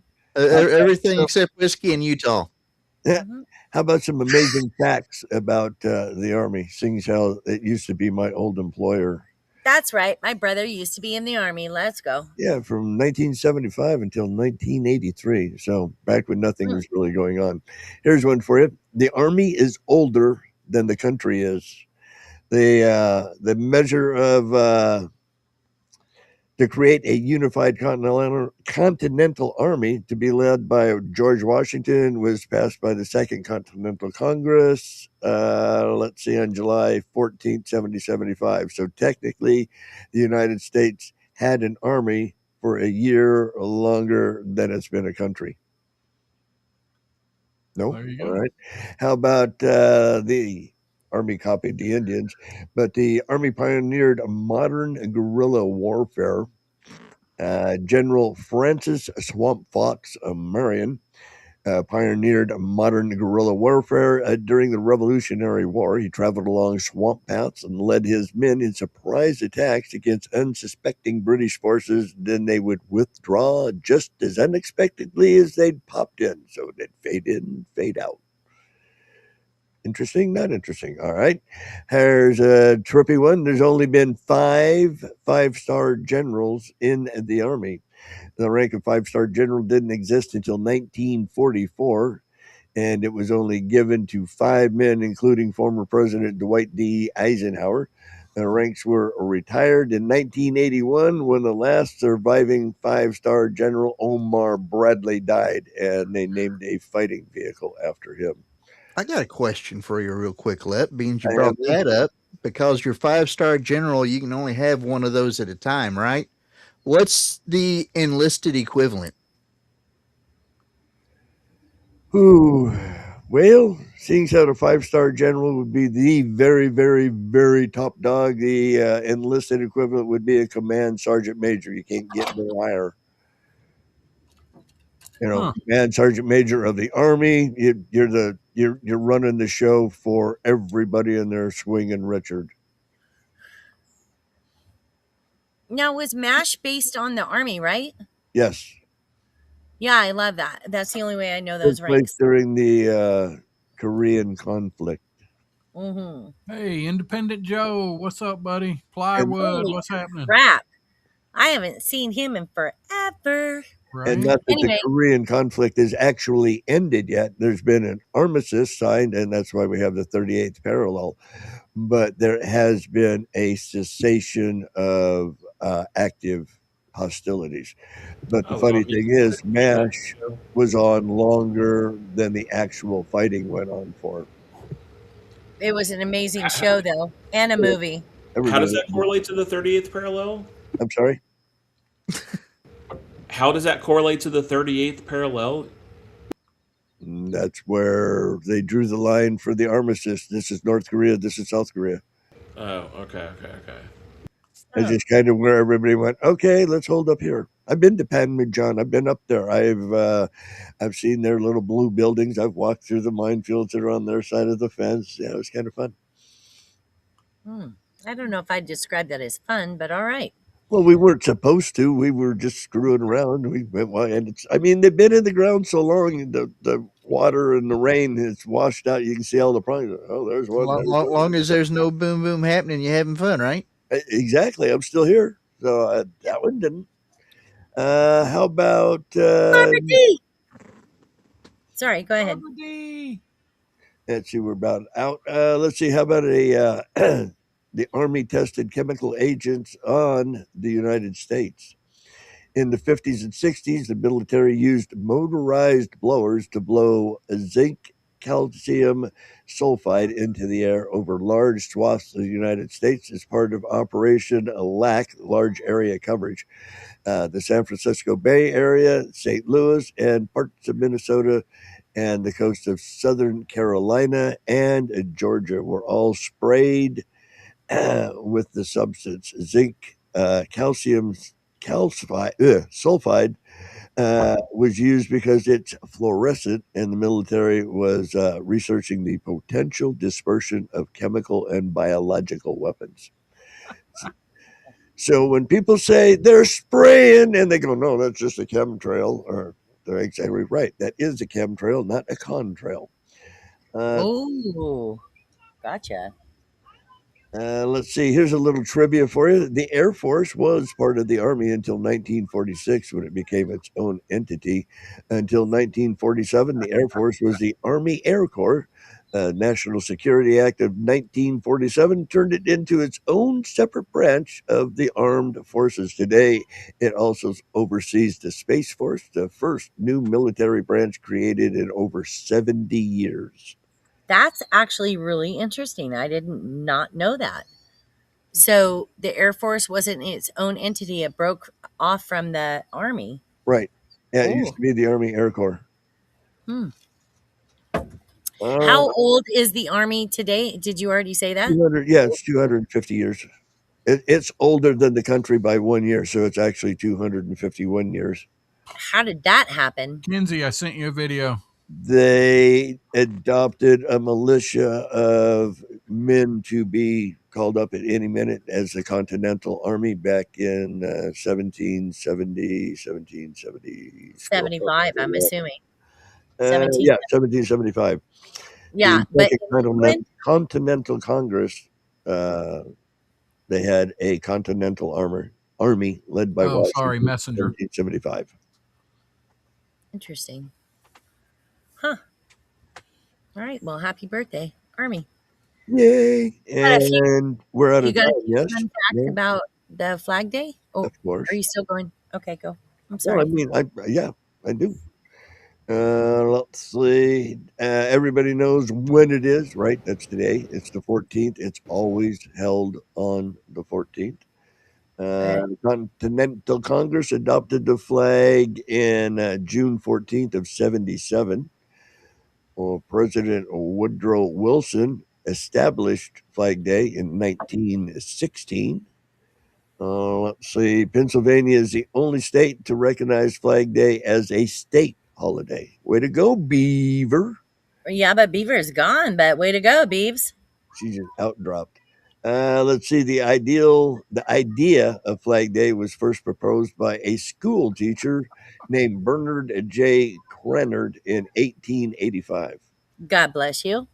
Okay.